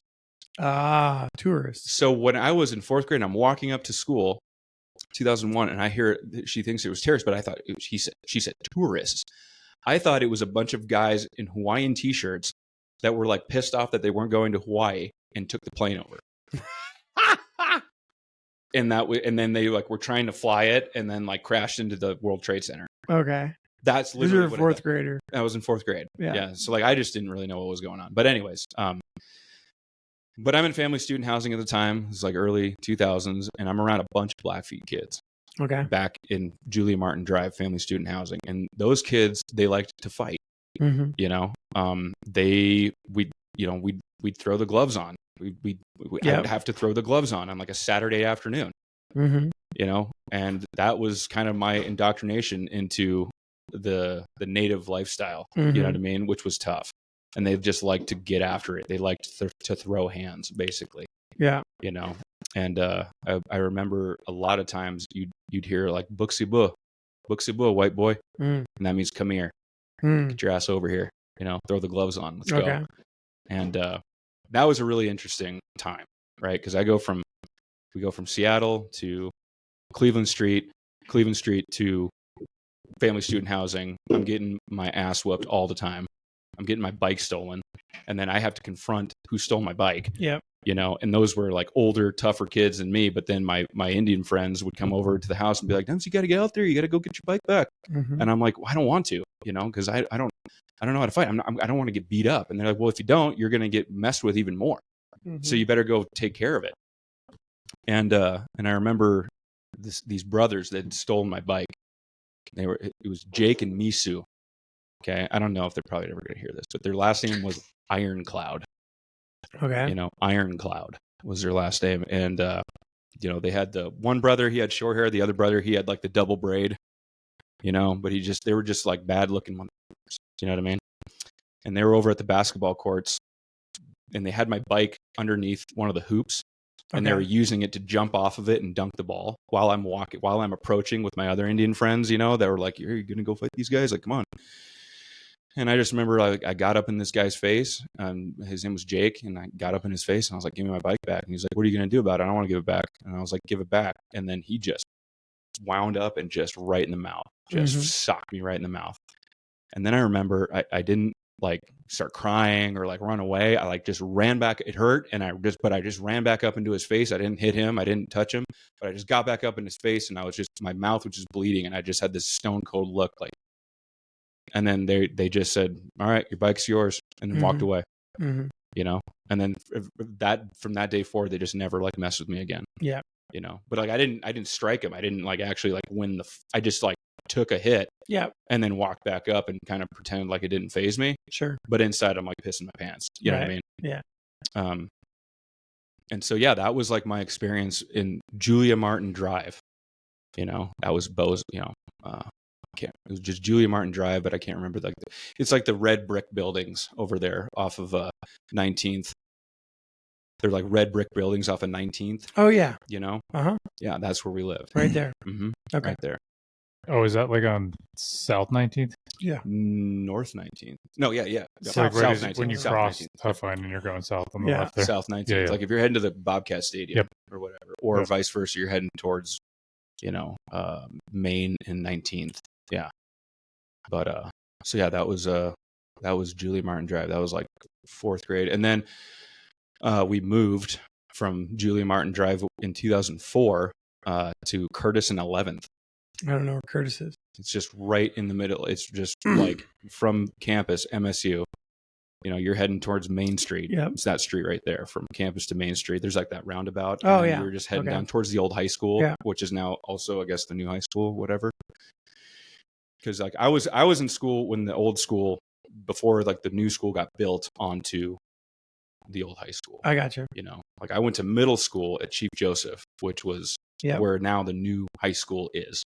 They basically like demolished Chief Joseph and then created the new high school that was attached to the old high school. I got you. You know, and yeah, so then 11th and Curtis, that's where I lived until after high school. All right. Do you have any siblings? I got a sister. She's older or younger? She's younger. Okay. Yeah, she's like, I'm 33. You know, I'm 32. And she's like 28. Yeah. She's around here? She's in Washington. Oh, right on. Yep, she's in Washington. And she's got a boyfriend. I think they're going to get married. So, yeah, she's like doing like orthopedic stuff. Did she just move there after school? Do you have other family out there? Yeah, she moved after school. She just wanted to get out of town, you know, go to a bigger place. And there she like got into with some, I don't know if it's like, I think it's actually like chiropractor stuff. Okay. Physical therapy kind of stuff. Yeah. And so, yeah, she's in Washington, but, Washington. Yeah. So how connect yourself to Shelby so I can understand your. Oh, my cousin Shelby. Yeah. So she's my dad's cousin's daughter from Minnesota. Your dad's cousin's daughter. Yeah. Okay. So we have we're the Reiers and we come from Stillwater, Minnesota. That's where the Reiers came from. You know, my mom she's Italian. She came from California. Okay. My dad met my mom at Arizona State. Like I was saying before, when he was in that fraternity doing God knows what. Yeah. And So I got to grow up, going from being in Montana, being on the ranch, like going down to California, seeing the beach, being with my grandparents down there, nice warm weather, Where were they? They were in Paso Robles. Okay. Paso Robles, San Luis Obispo area. Mm-hmm. So, I got good memories going down to Paso Robles and San Luis Obispo, Big Sur. Mm-hmm. My mom's sister, she was actually my mom was born in San Jose. Okay. And so she kind of grew up in the Bay Area. So like my mom's sister lives in the Bay Area still. So she still lives in San Francisco. Got it. So we got to go visit them, growing up. And so you kind of had these two different polar opposite worlds. Yep. Big city on the beach. Big city on the beach. And then, Yeah. I'm moving cows. Yeah. On horseback. So. But that's interesting, right? Because you were in the city of Bozeman, but then you would go out on the ranch. Yep. So. Which is like two worlds in and of itself. Exactly. And I'll tie that together right now, I guess. So the reason why I'm growing up on this massive cattle ranch, coming from born in Seattle, I'm in Montana now. All of a sudden, I'm on Cleveland Street, and then I'm into family student housing. But then in the meantime, I'm still going out to this massive cattle ranch in Southwest Montana. It's because my grandmother, my dad's mom, right, was married to my dad's dad, who owned the radio station, KBOZ. My grandmother divorced him because he was like super abusive and just not good. And so she divorces him, and then she meets a rancher in Alder, Montana, by the name of John Anderson. Okay. And then they got married. But he never had any kids, And so I'm growing up now I'm all of a sudden I'm getting babysat out on this big ranch, in Southwest Montana. And as a child, I was just like, this is amazing. This is incredible. We'd be in the spring branding calves and, dragging them to the fire, and I'd be seeing all the tapaderos and the shaps and the hats and and the bridles and the bits and the saddles and everything. And I was just like, that's crazy. And then I'd go back to school in Irving and be like, you guys are never going to believe what I just saw last weekend. Mm-hmm. You know what I mean? Like I was like, this is my life. That's crazy. For some reason, as a child, I always knew that, but I didn't go back. I mean, I was always there. I'd go out for summer help. I'd go out and cut hay when I was in high school, and then I had some other cousins out there that would also be out there helping and working. And so it was kind of like this kind of social gathering that I got to have with my extended family, and yeah, went to high school here in Bozeman. And then I get out 2 years after high school. I'm not going to school yet. I'm not going to college. I actually go down to Florida. I go to Miami with my buddy Darren, who's now a JTAC in the Air Force. And that's a big story. But anyways, we get back, and then I'm just kind of like, what am I doing with my life? Where am I going? What were you doing in Miami? Well, I was 18. My buddy Darren, he was like, got any good 20. stories from Miami? Oh yeah. Yeah, it was wild. It was wild because this was 2010. So we left in. How much cocaine did you do in Miami? I didn't do any. Oh, okay. No, honestly, there was no cocaine, mainly because I was just so. I'm just stereotyping Miami. Right. No, and it was actually, we were in Fort Lauderdale. Okay. So my buddy Darren, he was like, he was working in West Yellowstone at the time, and this is after I graduated from high school. And I'm going down and hanging out with Darren in West Yellowstone. He's working at like the gas station, living in a camper, but it was like super fun. It was like just a good time, just laid back. And then he's like, I'm going to Fort Lauderdale in September. And I was like, and why? He had some gig down there or whatever, some work gig that he wanted to go do. And he's like, do you want to go? And I was like, yeah. And that was it, And so August rolls around, and we packed up a 1993 Chevy Lumina. Sick. His Chevy Lumina, and we loaded it up, and we drove out of Bozeman, and we went straight to Fort Lauderdale, Florida. Yeah. And we just got there. He starts working at a surf shop. I start working at an ice cream parlor, like on Fort Lauderdale Beach. Okay. Basically. And yeah, I mean, really the reason why we went, I don't think there was any, because that whole work thing that Darren was talking about never even happened. So like, it was just, he's working at a surf shop. I'm working at an ice cream parlor. We're on Fort Lauderdale Beach. We paid a Polish lady like $200 for a month stay in her hotel between like the Ritz-Carlton and like the Hilton. Mm-hmm. And it was like this little Polish lady that owned this little cheap hotel, but in the middle of two really nice hotels, but still in paradise. Right. So it was like, this is amazing. We're paying $200 to stay at this Polish lady's hotel. Yeah. And then we'd just go and chill on the beach all day. And by doing that, we ended up meeting these like locals that were like our age at the time. This guy named Daniel, he comes up and he's like, what's up? You know, they were like really intense down there. Like I wasn't used to this. Like they had like very big personalities. Like, yeah.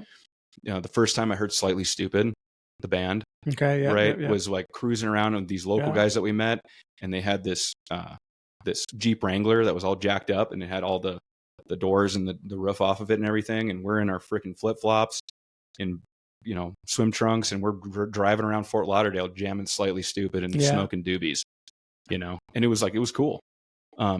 Yeah, it was probably a really exciting time. It was really exciting. And then Darren's working at the surf shop one day, and we were now staying in like a different hotel, you know, paying rent there or whatever. And he comes in one night, and he's like, hey, dude, I got tickets to the Dolphins game. They're playing like the Titans. They're playing the Titans or the Browns. We went to 2 games. And I was like, oh, cool. That sounds great. And he's like, yeah, well, we're in the club. We're going to go to the club. Like the club that's in the stadium. Okay. And I'm like, what? Why? And he's like, some guy that came into the surf shop, became friends with Darren, and he was like the club promoter called Club Live. And Club Live was in the stadium of the Dolphin Stadium. And so, yeah, I just remember being like, okay, let's do it. And I'm in my shorts. I'm in like a Dolphin, you know, Miami Dolphins t-shirt, and I got like a backpack on. And we get to the stadium. They're playing the Titans, I believe. And we get into the stadium, you know, like this guy, he just like shows him this pass, and then we cut through line and we get through into the stadium, and then we get up to this elevator, and the elevator opens up, and it's like super glammy and ritzy kind of elevator with like a freaking disco ball in it kind of looking thing, you know, and we get in, this dude's just like running the elevator, like, what's up, you know, and we're like, holy shit, and, you know, and we're going up, and, you know, we're going up in the elevator, and I just hear the and it's like it's a club in the stadium. The doors open up, and sure enough, you know, it's a club in the stadium, and I'm just, you know, 18 years old, Darren's like 20, and we're from Montana, and all of a sudden we're in like first class seating at a Miami Dolphins game. And that happened twice, because then we went back again they played the Browns. And so the game, there was like nobody there, you know, it was like, but, you know, we'd be like walking around, and like the person that Darren was buddies with that met him at the surf shop that gave us the promoter, you know, he'd be like, yeah, this is where like Lil Wayne sits, and this is where, you know, these different celebrities like sit around, you know, or whatever. And I felt cool. Yeah, it was awesome, especially being at that age. Yeah. Yep. And then we, you know, first time ever went to a club. You know, it was like some Miami club, and I wasn't a fan of it because it was so dark, and like the drinks were just so ridiculously expensive. Yeah. And like, it seems like if you go to a club, you want to go with like a group of people. That's probably a good way to go. Yeah. 2 guys in swim trunks and flip flops. Yeah. Showing up at the club, you know, in Miami, but it was still like, that's an experience. Right. You know? So, but yeah, we ended up coming back in December, cause we robbed a bank. Huh? Yeah. Yeah. We robbed a bank. Okay. Keep going. Okay. So has this been publicly, like, this is known? Yeah. Do you want to redact that statement? Well, yeah. We can take I don't know. This is, I mean, we robbed a TD Bank, whatever, TD Bank. Yeah. TD Ameritrade. And here's why. We were going to a gym. Have you already been in trouble for this? No. This is why we stopped having podcasts at Kyle's house. We got this all taken care of, but it's just kind of funny. So we would go work out. You know. Okay, keep going. Okay, we'd go work out at a gym on Fort Lauderdale Beach, and it was called the Zoo. And the best way I can describe this gym was, it was just like a Venice Beach Gold's Gym style of shirts off, everybody's just like, it's all free weight, there's no machines, and people are just getting, like, some guerrilla dudes are getting after it on Fort Lauderdale Beach. We met guys that were like ex-mafia, that were on like witness protection down there. They're pulling up in Maseratis and whatnot, and I got to take a guy's blacked out, like, turboed out Porsche I took it on a freaking cruise when I was supposed to valet it, because Darren's working at the gym now. He was working at the surf shop, then he gets a job at the gym. And so I'm sitting there, and this guy comes in with his Porsche, and he's like, hey, can somebody valet this? And I'm sitting there, and I'm like drinking a protein shake, and I was like, yeah, I can do it, you know. And he hands me the keys to this brand new like Porsche Spider, whatever. It's just like this turboed out, crazy ass fast car. And in the moment, I'm in my 18-year-old brain, I'm like, I have an opportunity to drive up the Fort Lauderdale like beach and then back down and then park it. And that's what I did. But anyways, it was epic. But we were meeting all these crazy people, and one of the guys that was working at the gym, he was like this Puerto Rican dude. I can't remember his name, but he also worked at the TD Bank. And he coaxes my buddy into like, you seen Office Space? Been a long time, right? Where they're talking about like putting fractions of a penny in your bank account, and doing it so many times that nobody ever notices. Mm-hmm.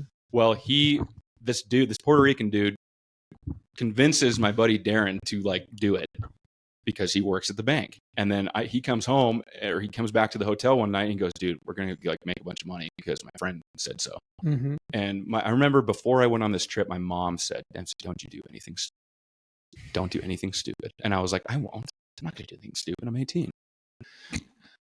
But I did, because I said, sounds good. And so he's like, well, I need your bank card, and then I'll give it to this Puerto Rican dude, and then we're going to see what happens. And then sure enough, like we do that. And then like the next morning or a couple days later, I had like 10 grand in my bank account for no reason. Mm-hmm. And I was like, holy shit, this is sketch. Because then all of a sudden I was like, this is so illegal. Like I could get in so much trouble for this. Like I just felt like, no, I can't do it. And then Darren's getting a phone call from the bank and is like, what's going on here? Like, what's happening? And then I'm pretty sure Darren just rolled on this guy and was like, I don't know, this guy like took our bank cards or something and like said he was going to put some money into it and everything like that. And like, we're from Montana. We pulled that card so many times down there where we're like, we don't know, we're from Montana. Just dumb. We're from Montana. And they believed it. So then the 10 grand gets taken away and we're like, thank God. Because like that, that was scary. Because I didn't want to go to jail. You know, and be known for like robbing a bank, but we kind of did. Yeah. And by then we were like, we're getting out of here. We're out of money. We've had fun. We did all kinds of cool things. You know, we got to go to like, you know, parties on these canals, because in Fort Lauderdale, it's full of canals and like yachts everywhere. And so through the people that we met down there, we got to go to these crazy, you know, parties that were a bunch of kids our age, you know, it was just wild. And but then we ended up coming back, and we were like kissing the ground when we got back. We left in late August, and we were back in December 2010. Yeah. And so that was the Miami trip. There's way more to it, but it was fun. It was a good experience to get out of Montana. But I didn't realize when you left Montana there was nothing to see. You know what I mean? What do you mean by that? Like I had really never been out of the state. Okay. Prior to going to Fort Lauderdale, Florida. Well, you went to California a bunch. Right. Yes. So, but never east. Okay. Never east. Always to the west. Okay. You know, so I'd seen that, but like, you know, not to the east. Yeah. And we get, you know, south of Billings, you know, and then out into like South Dakota, and then down through Iowa, and then through St. Louis. Sure. You know, and I just remember being like, there's not really nothing going on out here. It's just kind of open and flat, and, you know. Yeah. I mean, I guess, in a sense, when you get out of Montana for quite a while, there's not a whole lot of excitement. The prettiest states that I remember seeing was like Tennessee was one. I thought Tennessee was gorgeous. So beautiful. And I think that was it. It was Tennessee. I was just like, oh, this is nice. I mean, green and like rolling hills and like the river, you know. In the fall, Tennessee is unreal. Oh, I'm sure. Yeah. Tennessee is gorgeous in the fall. That's what upstate New York looks like. If you guys haven't been, a lot like that. Every time I go to Tennessee, I'm like, oh, this looks like home. Google Earth it. Yeah, I'm pretty sure Google Earth your town. The farm. Yeah. I'm on Google Earth all the time. I like to go see things. It's pretty cool when you Google Earth stuff. Mm-hmm.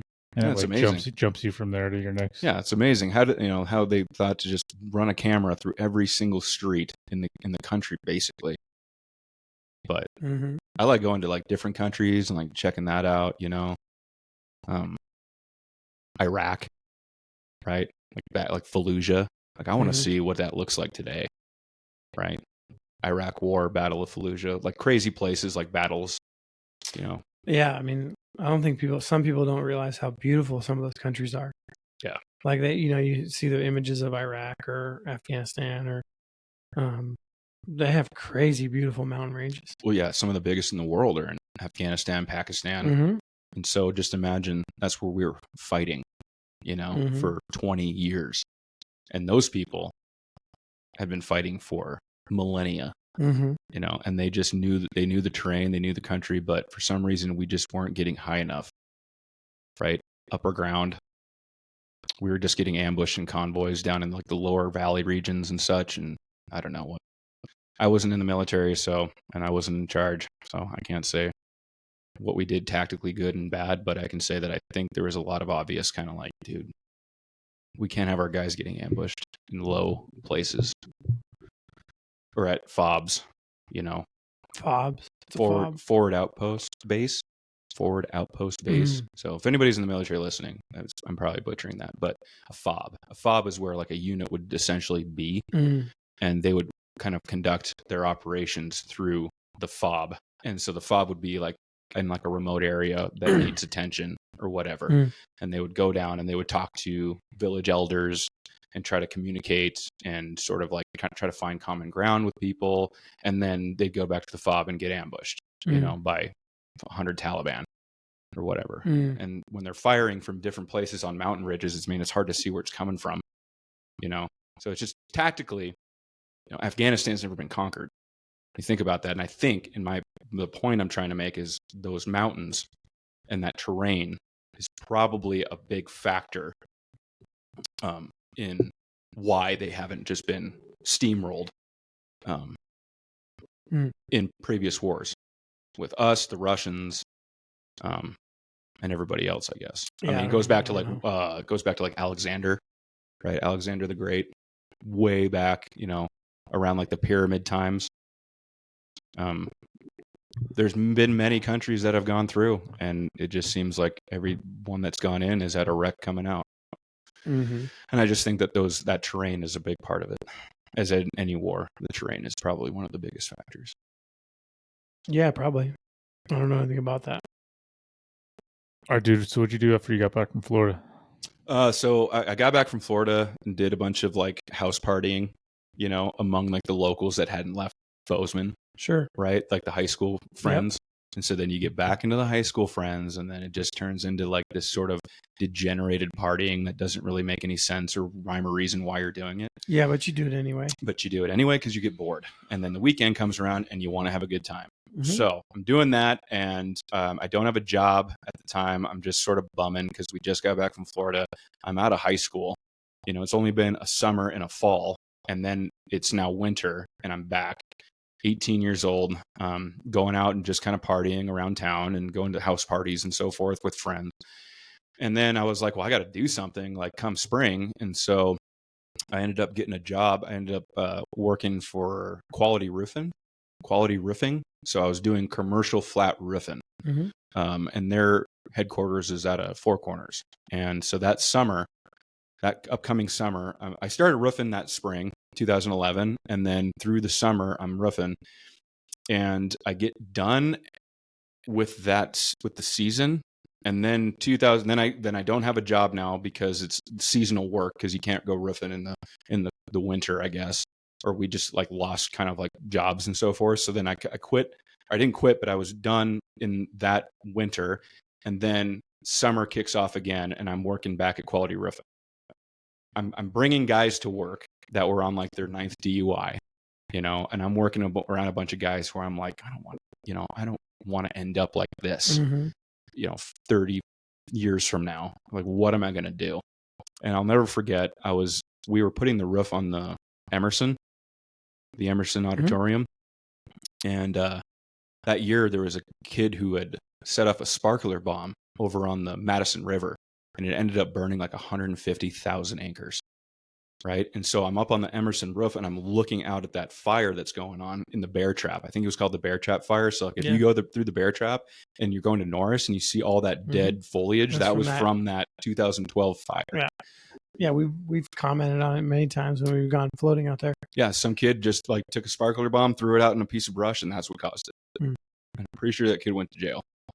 But anyways, and so I'm standing up on that roof in 2012. I'm on the Emerson Auditorium. I'm looking out at that smoke, out towards the Madison, and I'm like, what am I going to do with myself? Like, I can't just I don't want to stay in this town. Like, you want to go and go do something. Yep.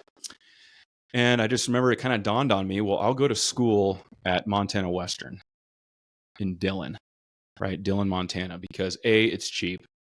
B, they do a block scheduling program where you take each class one by one, and it goes like 3 hours a day for one class, and it lasts for 3.5 weeks.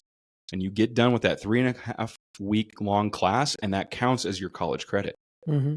So where other people were going to like MSU or other regular universities, they would spend all year doing that class among 10 other classes. Yeah. Whereas if you went to Montana Western, you could get it done in 3.5 weeks and then go to the next class and have that equivalent credit. Yeah. So you actually accomplish something and you move on. Exactly. In a short period of time. And it's cheap. Yeah. So because you just like knock it out. You're like, I'm focused on this one thing, learn all this shit, and in and out. So you knock it out, and then on top of that, since it only lasts 3.5 hours a day, you can have a job while going to school, and you're not really overwhelmed.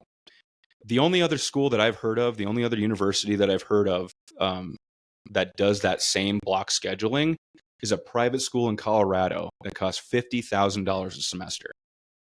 And I'm going to school for that same type of education for $2,500 a semester, right? In state or whatever. Mm-hmm. And so I get off the roof that day. I made my mom take me over to Montana Western to fill out applications, or I think I did it online or something. And then immediately after that, it was in August. I barely made like the freshman orientation kind of thing, where you're in. And so, I ended up going to Montana Western and did the business program. Mm-hmm. And then I minored in horse care. Right? Like equestrian care. It was just like I had so many options, and I was like, well, whatever. I'm just going to do that. But it was kind of a joke. They weren't actual professors that worked there. They were just like, but that was also a benefit, is they were like tradesmen. They were working in the real world. Exactly. That worked at Montana Western. So you knew your quote unquote professor's name by first name, and they were super helpful. And I was just never good at school. So I just, it just fit me personally. Yeah. And so I get to Western, and I'm going to school, and then I got in contact with a guy that I knew who owned a feedlot. And that feedlot was just outside of town, and he ran a feedlot. He owned his own like vodka business, and then he ended up doing his own cigar business. But his main focus was his feedlot. And so he was taking in people's cattle, like young cows that need to go to a feedlot. And I was feeding like 6,000 plus head in this feedlot. And then I was doing like cattle health. I'd go ride and bring in, sick calves every day that needed to be given shots and all that good stuff. And so I ended up working for them for 3 years, 3 winters in college. And then I got my 4th year of school. Like, I'm about to be graduated. I got my associates in science or whatever, and then I'm about to get a bachelor's, but then I had to take a statistics class like more than once. And I was like, no, I'm not doing that again. And we ended up getting a Northwest farm credit person that came in and talked to one of our business classes about giving out ag loans to first-time ranchers or whatever, the youth. And I kind of bit.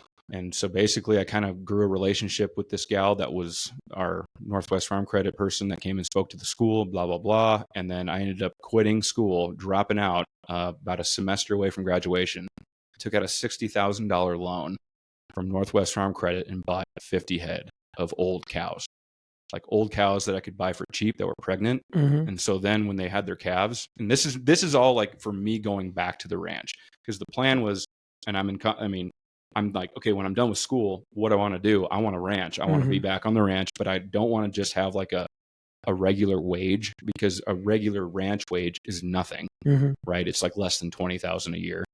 So I'm thinking, well, what can I do that enhances my money and is not in the way of my job and is allowed to kind of happen with the program, the operation. And so my grandpa allowed me to bring 50 head of cows on the ranch, calve them out, and then if to get the quick return, I would sell the cow and the calf because the cows I bought were old. Right. So they were kind of on their last leg anyways, but I was just going to get that boost in the beginning to just, you're going to get your calves. You're going to be able to sort your replacement heifers, the ones that you want to keep, the girls that you want to keep. And then I just started slowly growing year by year into what it is now. And I'm 25 head, but they're all like really good, productive cattle. Awesome. I got to pee real bad. Yeah, do it. Okay. So what's your plan with this herd? Just keep running it and keep receiving those checks from the calves. And that so are you raising any feeders or you're selling all your calves? I'm selling all of them, but I am keeping a few every year. And I only keep like 3 or 4, and then, and I'm just, they're just there. I mean, they're just a part of the ranch herd. So like when the herd is getting worked, we're doing anything with the vet, we're doing anything through the corral, any of that stuff, they're just with the herd. So then all I'm really doing, and then I sell my calves through the ranch. So like we contract all of our calves kind of the same. And then I just get the check at the end of the year, and yeah. Are you on salary with them too there at the ranch right now?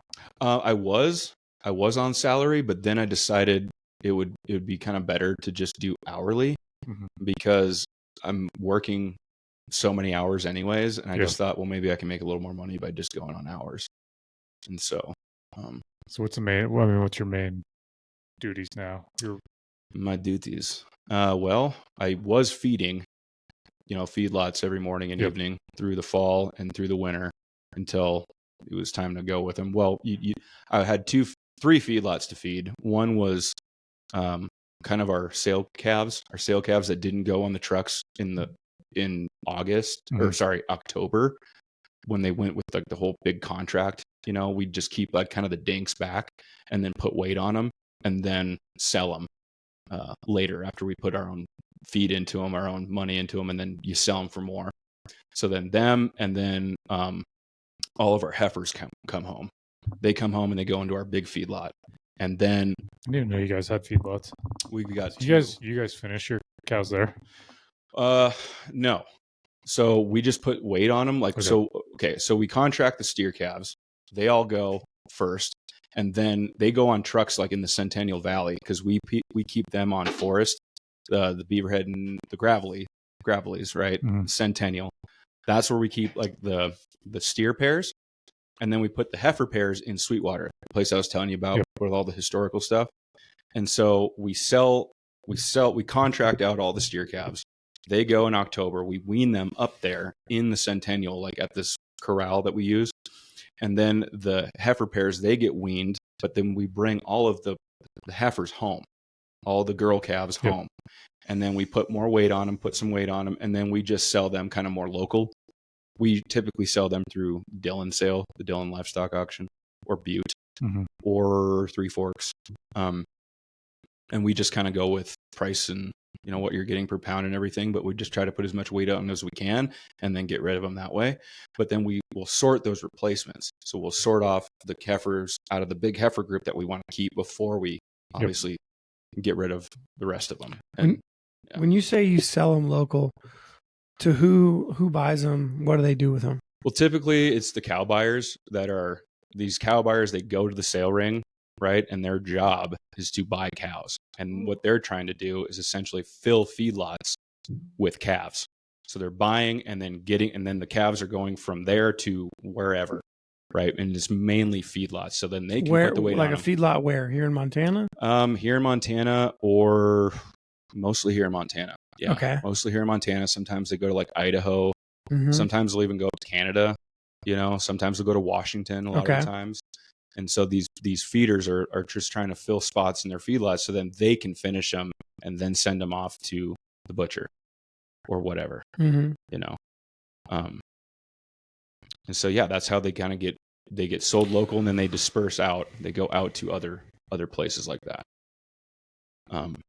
And then we keep the replacements back at home. And then we're pretty much just, so like right now, in the fall, all the fall work's done, all the weaning's done, all that stuff. The cows are coming. We just brought our cows back from Sweetwater. We trailed them back from Sweetwater, and now everything's home. And so then I just do kind of oddball stuff like gravel, like I haul gravel. I just bought a mini excavator, and I bought that mini excavator because I wanted one. The ranch doesn't have one. And then, if I got any neighbors that need a hole dug or some other work or whatever, I'll just trailer it over to the neighbors and kind of just get paid doing that. And then, hauling gravel to like water tanks, right? Because we don't have any concrete aprons on any of our water tanks. It's all gravel. So then over time, the cows will be working around there at the water tank, and then they'll like dig a little hole out, and then you just go fill it and just kind of reestablish it and everything. And a lot of fencing, just oddball stuff, working on equipment. We're selling old equipment, shop work, doctoring calves. When do you start calving? February. Around February 4th is when the heifers start. So like the 2 and 3 year olds start. And so how that works is we keep the 2 and 3 year old cattle separate than the older. Anything 3 and up, or 4 and up, sorry, is we calve them down in the hay meadow. But then we take the 2 and 3 year olds and we put them up at the calving barn, because those 2 and 3 year olds are probably going to have a little more issues, right? To where it's their first time or second time calving. And so they might need some more attention versus the older cows. They're going to be more automatic. And so there's no point. We decided that there's really no point, because we used to calve them all together at the calving barn. But the problem with that is you get the grannying issue. And what happens is a cow will give birth to their calf, but then another cow will give birth to her calf. And then she who gave birth to her calf thinks that other one is her calf. Oh, fuck. So then she starts going up and licking off this calf that's not hers, while her actual calf is like dying in the cold. Yeah. And that's called grannying. And that's a big issue when you have all of the cows together, versus you can mitigate that way more by just keeping the 2 and 3 year olds together, right? Probability you get less of that, and then keeping the old cows down in the hay fields. So then when I'm night calving, my routine is we have it's like a Nissan Xterra. And on that Nissan Xterra is like LED lights that we outfitted all around the roof of the vehicle. And so what I'll do is I get into the Xterra and I go up to the calving barn, check to see about 7:00 in the evening. I check to see what's going on. And usually somebody's still there, the person that's working in the day. And they'll tell me like, okay, nothing's going on, or you got one calving or whatever. Okay, well, she's calving. Well, I got a little time depending on where she's at. And then I just go down into the hayfield. I kick those lights on in the dark, and then I just cruise that hay meadow. And then I check on all the cows to see where they're at. And you got a big spotlight. Well, yeah, it's outfitted on the Xterra, but now I have thermal. Okay. So we kind of like, my cousin came back a few years ago, and he's a big coyote hunter. So he loves going out and shooting coyotes, and that's typically at night. And so he's got like, scopes on his gun that are like thermal night vision, and then he's got like handheld night vision. And he comes back, and I'm like, can I use that like at night? Like, I mean, that would be really nice to see, like when I go out into the hay field, or even if you're sitting at the calving barn, you're looking down at the cows, you can just kind of scan them and see what's going on. I mean, you still got to walk through them, but when you're out in the hay meadow and you got a big, huge hay field full of cows that and they're usually grouped up and they're in certain spots or whatever, it just shaves the time down so much to just go out there and kick that thermal on and see where because you don't have to drive over there if there's nothing over there. Exactly. And so that was a game changer for me. But my biggest thing is taking my job seriously and making sure that I don't have any dead calves, no dead calves throughout the whole season. Mm-hmm. The only time I'll get a dead calf is if they fuck you and they have one that has like a sack over the face, right? Because then sometimes they'll calve and then there'll be a sack that comes out over the face. Mm-hmm. And if that happens, they can't breathe. Yeah. So unless you're right there and you're ready to just undo it, right, then they'll die. So I had one do that last year, but I was still able to save it because it's time, and it's just constantly being there to put out the fire before it starts. Mm-hmm. Is the essential nutshell purpose of night calving. Putting out the fire before it starts. And you're dealing with 1,400 pregnant women, and they don't speak English. You got to be on your toes. Right. It's easier if you were dealing with 1,400 pregnant women. I think it'd be harder in human form. harder and human. Yeah, Oh yeah. that's what I'm saying. Well, just Them think not about it. speaking English like still doesn't. But just think about it like this. Okay, so I'm having an issue out there, right, at the calving barn. Let's say we're out in the hayfield. Doesn't matter, and that calf isn't getting up, so that calf's having problems. It's probably cold because we're calving in the middle of friggin' winter because of the way our seasons are in Montana. And I have to get out of the vehicle or go up to that newborn calf that's still wet, whose mother is like there trying to like take care of it, and pick the calf up and bring it inside. Sometimes those cows will get upset about that, right? Their natural mother instincts will say, kick your ass. I'm going to kick your ass. You're touching my child. Don't do that. But that is one thing. Now imagine, right? Imagine I go up to a human woman in a grocery store who has her newborn infant in her arms, and I walk up and I grab the infant and I walk away. What would the reaction be? It'd be a problem. There would be a major problem. So when the cows give me a major problem, I kind of just give it to them. I'm like, look, I don't get mad anymore. I don't get upset and like take a stick and start beating the cow and making it like more pissed. I'm like, you're pissed off and you might take me out, but I have to do this. I have to do this. And I kind of, we have gentle cows. So you take the calf into the barn. Do you have a little where it's warmer incubator? Yes. Or whatever? And then we have a whole calving. We have a calving barn. So like in the calving barn, there's like all these stalls that you put straw out into. And then when you have an issue out and you got to bring a calf in, you bring the calf in, you put him on straw or you put him in the warm room. We got like a warm room where there's like a head catch to where we can run him in and pull the calf. And then outside of the warm room, you got just like stalls, and so I just keep straw in them. And then when I typically will bring the calf into the warm room, warm him up quicker than whatever. And then I'll put that in the warm room. Like, you're good. You're in the warm room. You're now out of the cold. Now I got to go get mom. And I'm going to bring mom in, give the calf some time, and then just put the calf out into one of the stalls with mom and then leave it alone. Yeah. But sometimes you get for a couple days. No, typically just until the next morning. Okay. Because like in the morning, then the day guy will show up, and then the day guy, I'll tell him what's going on, and then I make sure every single calf is accounted for, everything's tagged, every mother's taking it. Sometimes you get cows that'll beat their newborn calves. We call them calf beaters, and it's like postpartum, right? So like a girl or a woman who like, there was a story here in Bozeman when I was in high school. This woman who was living right here on Hospital Hill. She was like a fish, wildlife, and parks lady. I love how you call it Hospital Hill. Hospital Hill. Snob Knob is what it was called. It's called Snob Knob. That's what the locals used to call it. This Hospital Hill here. Because why Snob Knob? Because of all the nice houses that are overlooking Bozeman up there. Yeah. Everybody just called it Snob Knob. It was mostly like, doctors and lawyers that lived up there. Got it. And so everybody, all the peasants called it Snob Knob. But yeah, where was I going with that? Sorry, I interrupted you. I was in the zone. You were talking about beaters. So, yeah, calf beaters. I just bring them in, warm them up. Oh, sometimes, you get the calf beaters, and they're psycho. But why was I talking about Hospital Hill? Because there was a woman in Bozeman that got caught for beating her child. So, no, it's way more crazy than that. So she worked for Fish, Wildlife, and Parks, and I believe her husband did too, and they lived up here on Hospital Hill.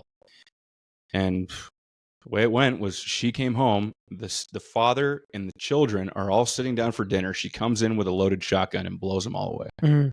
Jesus. Why would somebody do that? Well, they attributed it to postpartum disorder. Whatever that is. I'm just saying, cows have that too. But they do, once again, we go back to the grocery store where I take an infant away from a mother, right? You might have some more repercussions than what a cow's going to do. Even the worst kind of cow. Sure. It's just, they're going to try, they might try to kill their calf, but it's not so brutal. It's just bulling them into the ground, but it's still bullshit. And then we put a little green ear tag in the mom's ear, and then we send her away. She does not continue to be bred in our program. So now we've got it to where most of our cattle are very gentle. They're very gentle. They're good to work with. They're trusting.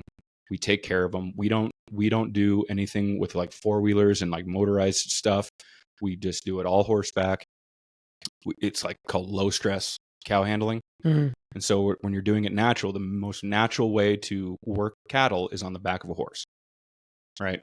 Or on the ground, but we just do it all horseback. Got it. Versus like loud noise, and we don't have like the flags and the sticks, and we're not loud and just crazy, because that stresses the cattle out, and then that makes your life harder in the future when that gets bred into their minds that these people don't like me, so Right. I'm going to be difficult. I'm not going to just please them because they don't like me, and they're loud, and they shoot me in the ass with birdshot if I don't go down the highway fast enough. Mm-hmm. You know, we had a neighbor that, like, he'd be on horseback and he'd shoot I saw a cow turn on him and his dogs and was just on the fight, but instead of just giving it, it's a cow, it's an animal, just he takes out of his gun and just shoots it with birdshot. Like that's going to help.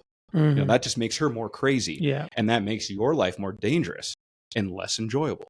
So like we all enjoy what we do on the ranch, and I think a lot of that has mostly to do with how we handle the livestock. Mm-hmm. And I think that makes them taste better. Yeah, I think I'd agree to that. Makes sense. A stressed out animal's not going to be, like, there's not much good going through it. Right. Right. Yeah. Just like a human. And so, yeah, I'll be night calving here come February 4th. And then I go from about February 4th through the 7th is when I'll usually start. And then I'll go till like April 1st, all night, every night, and sleep all day. So I go into like every year. So I've done it now full time for 8 years. This will be my ninth year night cabin. I think I added it up, and it's like for how many nights I've spent in the dark, and I'm at like 3 years. 3 years total, right? From 3 months times 8. Yeah. It's a lot of time in the dark. Yeah. Well, yeah. And I'll tell you what, podcasts. It's cold that time of year. Yeah. That's when I got into podcasts. Got it. You know? Makes sense. Yep. Because I could go out there and... Because there's some nights you're fucking busy and some nights you're probably bored. Right. And when I am bored, I game. What kind of games? Hell Let Loose. Have you heard of Hell Let Loose? No. I think you can play it on like Xbox, PlayStation, or PC. You got one out in the barn? No, I just got it at my house. Okay. Yeah, so like I just do my check and then I can just go back to the house. Okay. Kick it on, just start gaming. But it's called Hell Let Loose, and it was a PC game that went to console. And I have so I got an Xbox, right? It's like when you're on the ranch, sometimes you just want a game because what else you got to do? All right. I'm not married yet, so it's called Hell Let Loose. So it's like a 50 versus 50. Basically like a World War II simulator. Okay. So you got a commander for each side. So you're either the United States, the Germans, the British, or the Russians. Okay. And so, for example, you'll do like Omaha Beach, D-Day, right? And so when you entered into the game, you got a commander for each side. Yeah. And then underneath the commander, you have officers. So you get in as an officer, and the officer and the commander are the only ones that can talk to each other. So you have like a 4-way communication system. So you got your officers can only speak to their squad, and then officers and the commander can only speak about like to themselves about like, what are we doing? And you gotta essentially, you just gotta take and hold objectives. It's just like a first person. You don't know where the enemy is, and that's why the communication's key. So basically it's a communication first person shooter game. So it's not like Call of Duty where it's just like mindless, like running around and just like crack shooting. What's it called again? Call of Duty. Oh, this game I'm talking about? Yeah. It's called Hell Let Loose. Hell Let Loose. Interesting. Yeah. So like and then you got like, tanks, and there's like 3 people that can get into a tank, and then you got a tank commander, and that tank commander is the only one that can speak to the other tank commanders and the officers. Because as an officer, you're trying to ping where the enemy is, and you're trying to ping where like an enemy tank is. So then your guy that's in friendly tank can come up and take care of the enemy tank. It's just basically like, I would consider it the closest thing you can get to combat in a video game. Okay. Because it's more realistic than it is bullshit. Okay. You know what I mean? So some people don't like it because they think it's too boring. Yeah, because it's more realistic than it is fun. Right. Yeah. And so that's why I'm always playing as like a squad leader or like the commander, because then it's actually for me more fun, because then you are in control of a lot of the outcome. Mm-hmm. And so if you're not doing your job or paying attention to the battle situation, then you will lose. And there's people that play like, professional with it. Yeah. And so anyway, so that's what I'll do like at night because I don't sleep at night. So when I'm night calving, I don't sleep. And by not sleeping, I have to stimulate myself somehow. so I don't fall asleep, because if I fall asleep, I'm going to lose something out there in the dark, you know? And so I had to figure out how to do my job perfectly. So every couple hours you go out and check on shit. I mean, I'm out there most of the night. So it's like the longest I'll take like a break is like 40 minutes, half an hour. All right. Because then I got to go check again. But I just keep my mind busy so I don't fall asleep. Because if you fall asleep, especially when it's cold, shit goes wrong every time, you know? Like if you miss something out there when you're calving, and you have an old cow that's trying to give birth and you're not there to like help, they could both die, you know, the baby and the cow. Like they'll prolapse and then just die. What's prolapse mean? Prolapse is like when the calf can't come out, but she's pushing, contracting or whatever. Yeah. And then the inside of her ovaries will just like come out. Okay. Because it's like it turns inside out because there's so much pressure that then there's nothing they can do unless you're there to pull it before that happens. You know? I used to grow up with people and they would call each other prolapse. Like, you stupid prolapse. Like, because like we were used to having cows do that. So it's just prolapse? like it's just a derogatory term. So it means like, you're a mistake. You're just like, no, you're disgusting, I guess. I mean, you're an idiot. You're like, you're everything that's wrong with. Well, that would be we would call that a dink. A dink? Yeah, that's the derogatory term. Like, say your daughter's boyfriend is just a dink. You know what I mean? Like, he's just a dink. What is a dink? Shit. A piece of shit. Piece of shit. Just doesn't add up. You know what I mean? Yeah, I guess that's what a prolapse was. Right. Yeah. Could very well be. Yeah. I can see that. We called them Daryls. Daryls. Yeah. You're a Daryl. I've heard that. Or a Darlene. Now, did you grow up in Washington? No, I grew up outside Los Angeles. L.A. Pasadena. Okay. So my mom, remember my Italian side, my mom's side, who grew up in California. So my grandpa on that side, my mom's dad, he was a police officer in Burbank, California in the 1960s. Cool. And I got a picture of him in my house, you know, when he's all decked out in his police uniform, and he's got an old Dodge. It's like an old Dodge Challenger. Okay. That they used to drive. Yeah, with like the one light on top. Cool. Yeah. He was an auxiliary in front volunteer. Of the car. Yeah, he was flexing in front of the car. Yeah. He was busting the hippies going up to San Francisco, you know, back in those days. It's probably cool to live in Burbank in the 60s.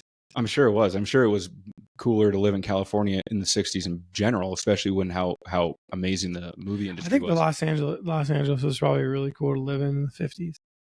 Like, it's probably at the prime of Los Angeles was somewhere in the 50s, just based on like what my dad grew up.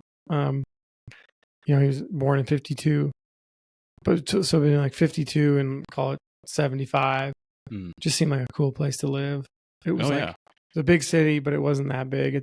And there was still like, I don't know, it just seemed cool. It was a cultural center of the world. You know what I mean? And it probably seemed that way. And I don't know, it just seemed like life was probably like still super laid back. Even though you were in a big city. Right. You know, because people were just more relaxed, right? Like, up until like what, like the riots? Just like there's so many more like little things that I think most of them are probably good things, but like they do take a little bit of your freedom away. Freedom of choice, meaning like can't ride in the back of pickup trucks.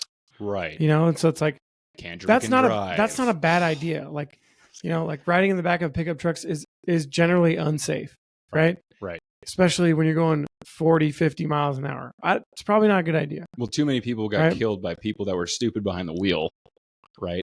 Whatever. And so, like, it's one of those things that, like, how often are you going to get in the back of a truck? Probably not that often, but, like, those just, like, little freedoms that I think are you know, kind of gone away. When I look at California, I always think of Hollywood, right?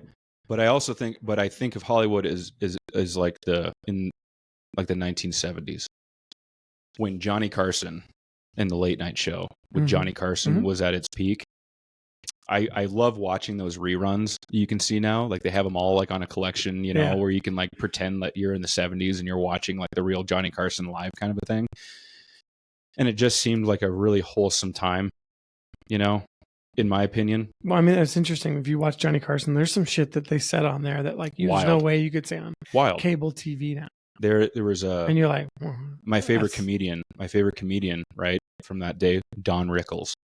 That's right. I forgot about Don. Yeah, just watch Don Rickles on Johnny Carson and talk about the best roast master that I mean, every person that's like involved with like a roast has to take notes from Don Rickles because you couldn't touch the guy. You know, he would have guys on who thought they were like hot shit and like super cool for being on, and then Don Rickles comes out and just tears them apart. And he's like a goofy little, comedian guy, but he would just get roars of laughter from that, from his sarcasm and just his attitude. It's just hilarious. And you don't see that anymore. Like genuine funny people aren't just up there. Now it's like the funny people that are on these late night shows or whatever, they're just so uptight and like scripted and just like can't go too far that way, versus before when it just seemed a little more unbridled and a little more humorous. I don't know, but in a clean way. Yeah, just like the stories my dad talks about from when he was growing up was just like it's all like little things, right? Like, and they all can get out of control if they get out of control, but if they're not, then they're just good, clean fun. Right. But it was a tone though that was set by Hollywood.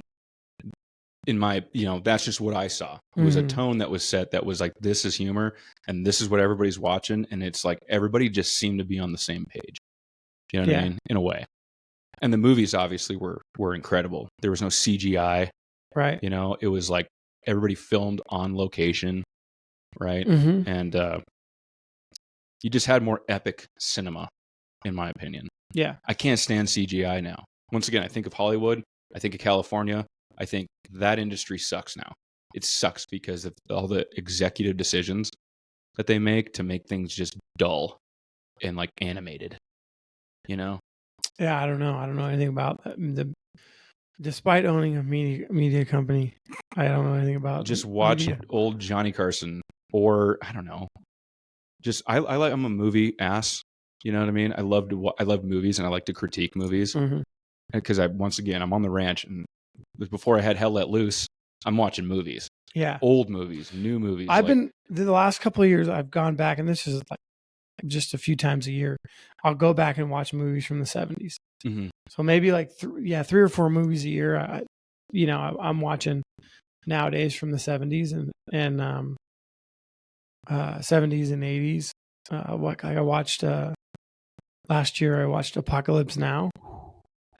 Dude, that's a fucking crazy cool movie and a really good movie. This is the end. I didn't even know. Beautiful friend, the end. It's like the napalm scene at the beginning. It's just like, whoa. Honestly, like I'd heard the name Marlon Brando, but like we're too young, right? So like Marlon Brando was an old man by the time we were kids. And now I've gone back and watched a few different Marlon Brando movies. The Godfather. Yeah, and then there was one called The Missouri Breaks, which is based, and it's all filmed up in here. Montana. It seems to be all filmed up here. Yep. And that is just a weird fucking wild movie. I didn't Jack finish it. Nicholas. Yeah, I did. Jack Nicholson. I never finished it. Yeah, I got like halfway through and I was like, but it is a classic. Well, and also there were movies. It seems like there were movies back then that like they purposely didn't really make sense. Right. And it was like, well, that's the point was that like you didn't have this like perfect story climax. It was almost like they'd end the movie and you would never know what happened. And you're like, wait, what? You just like this movie's not even close to over. Right. But it's over. That's how I felt. That's how I felt at the end of No Country for Old Men. Did you see that one? Yeah, it's been a long time. Watch it. I like to rewatch. Like the older I get, the more I appreciate certain movies that I was like in the beginning, like that was a good movie. And then I watch it again and I'm like, that reinforces my good taste in movies. That's like the feeling that I get when I rewatch a movie and it gets better and better and better. Yeah. No Country for Old Men would be one of them for me. Yeah. The Godfather, the second Godfather would be another up there, right? Saving Private Ryan, Apocalypse Now. I would highly recommend I like the war military movies, probably my favorite genre. The Thin Red Line. Yeah. Yeah. Insane movie from a cinematography standpoint. They loaded it with Hollywood actors, right? Like famous super Hollywood, like John Travolta's in it, Woody Harrelson's in it, Jared Leto's in it. All these like Hollywood guys. but they kept the cinematography super, super, super realistic, which was like the Battle of Guadalcanal. You know, and that's why I like it so much. It's like Tom Dorrance or something like. No, that's a famous horse person. Like I just watched an old Quentin Tarantino movie called Jackie Brown. I saw that once. Pretty good. It's pretty good. It was a good one. It's very Quentin Tarantino-esque. Yeah. I just watched. Was it From Dusk Till Dawn? Okay. That was a Quentin Tarantino, like in the I night don't with remember George that. Clooney. I don't remember. It's it. George Clooney. I've heard the name, but I've never seen it. So it's George Clooney and Quentin Tarantino, and they're like bank robbers or something like that.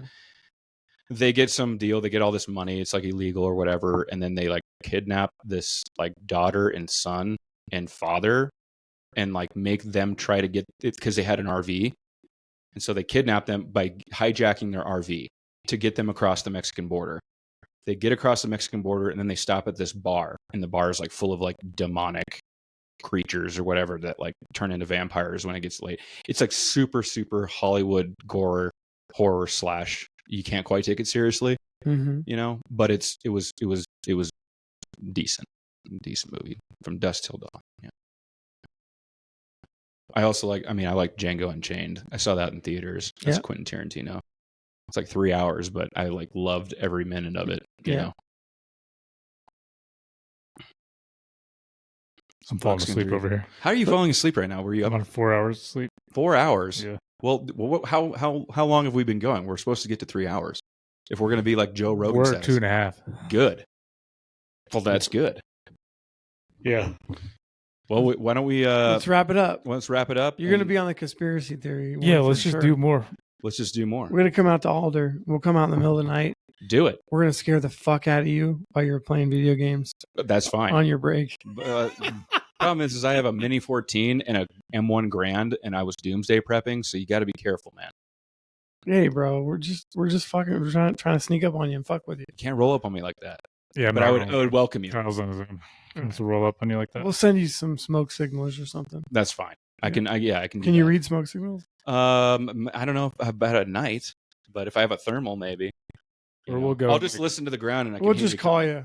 We'll go in the middle of the day and go to Chicks and get lunch or something. That sounds good. And bring the podcast equipment, and we'll go out in the night. That'd be cool. And we'll do a podcast in the Xterra while we're on patrol. Dude, right? It's like cops. Now we're talking, right? Because we're out there putting out the fire. We're out there looking at. We don't want any. Get on the ground. Get on the ground. Get on the ground. And the cow's like, and it just like comes. Yeah. Yeah, we can splice everything back together. Go help some cows out, and then just continue. Yeah, and I mean, we're like a quarter way through my life story, man. We got to keep going. Not that it's that exciting. I just like to talk about it. I don't know why. This is my first time. All right. Well, there's to be continued. That's to be continued, and let's grow this audience. Let's do it. Let's do it. Right. Let's do it. All right. Thanks, Sounds man. good. Yeah. Thank you. Thank you guys.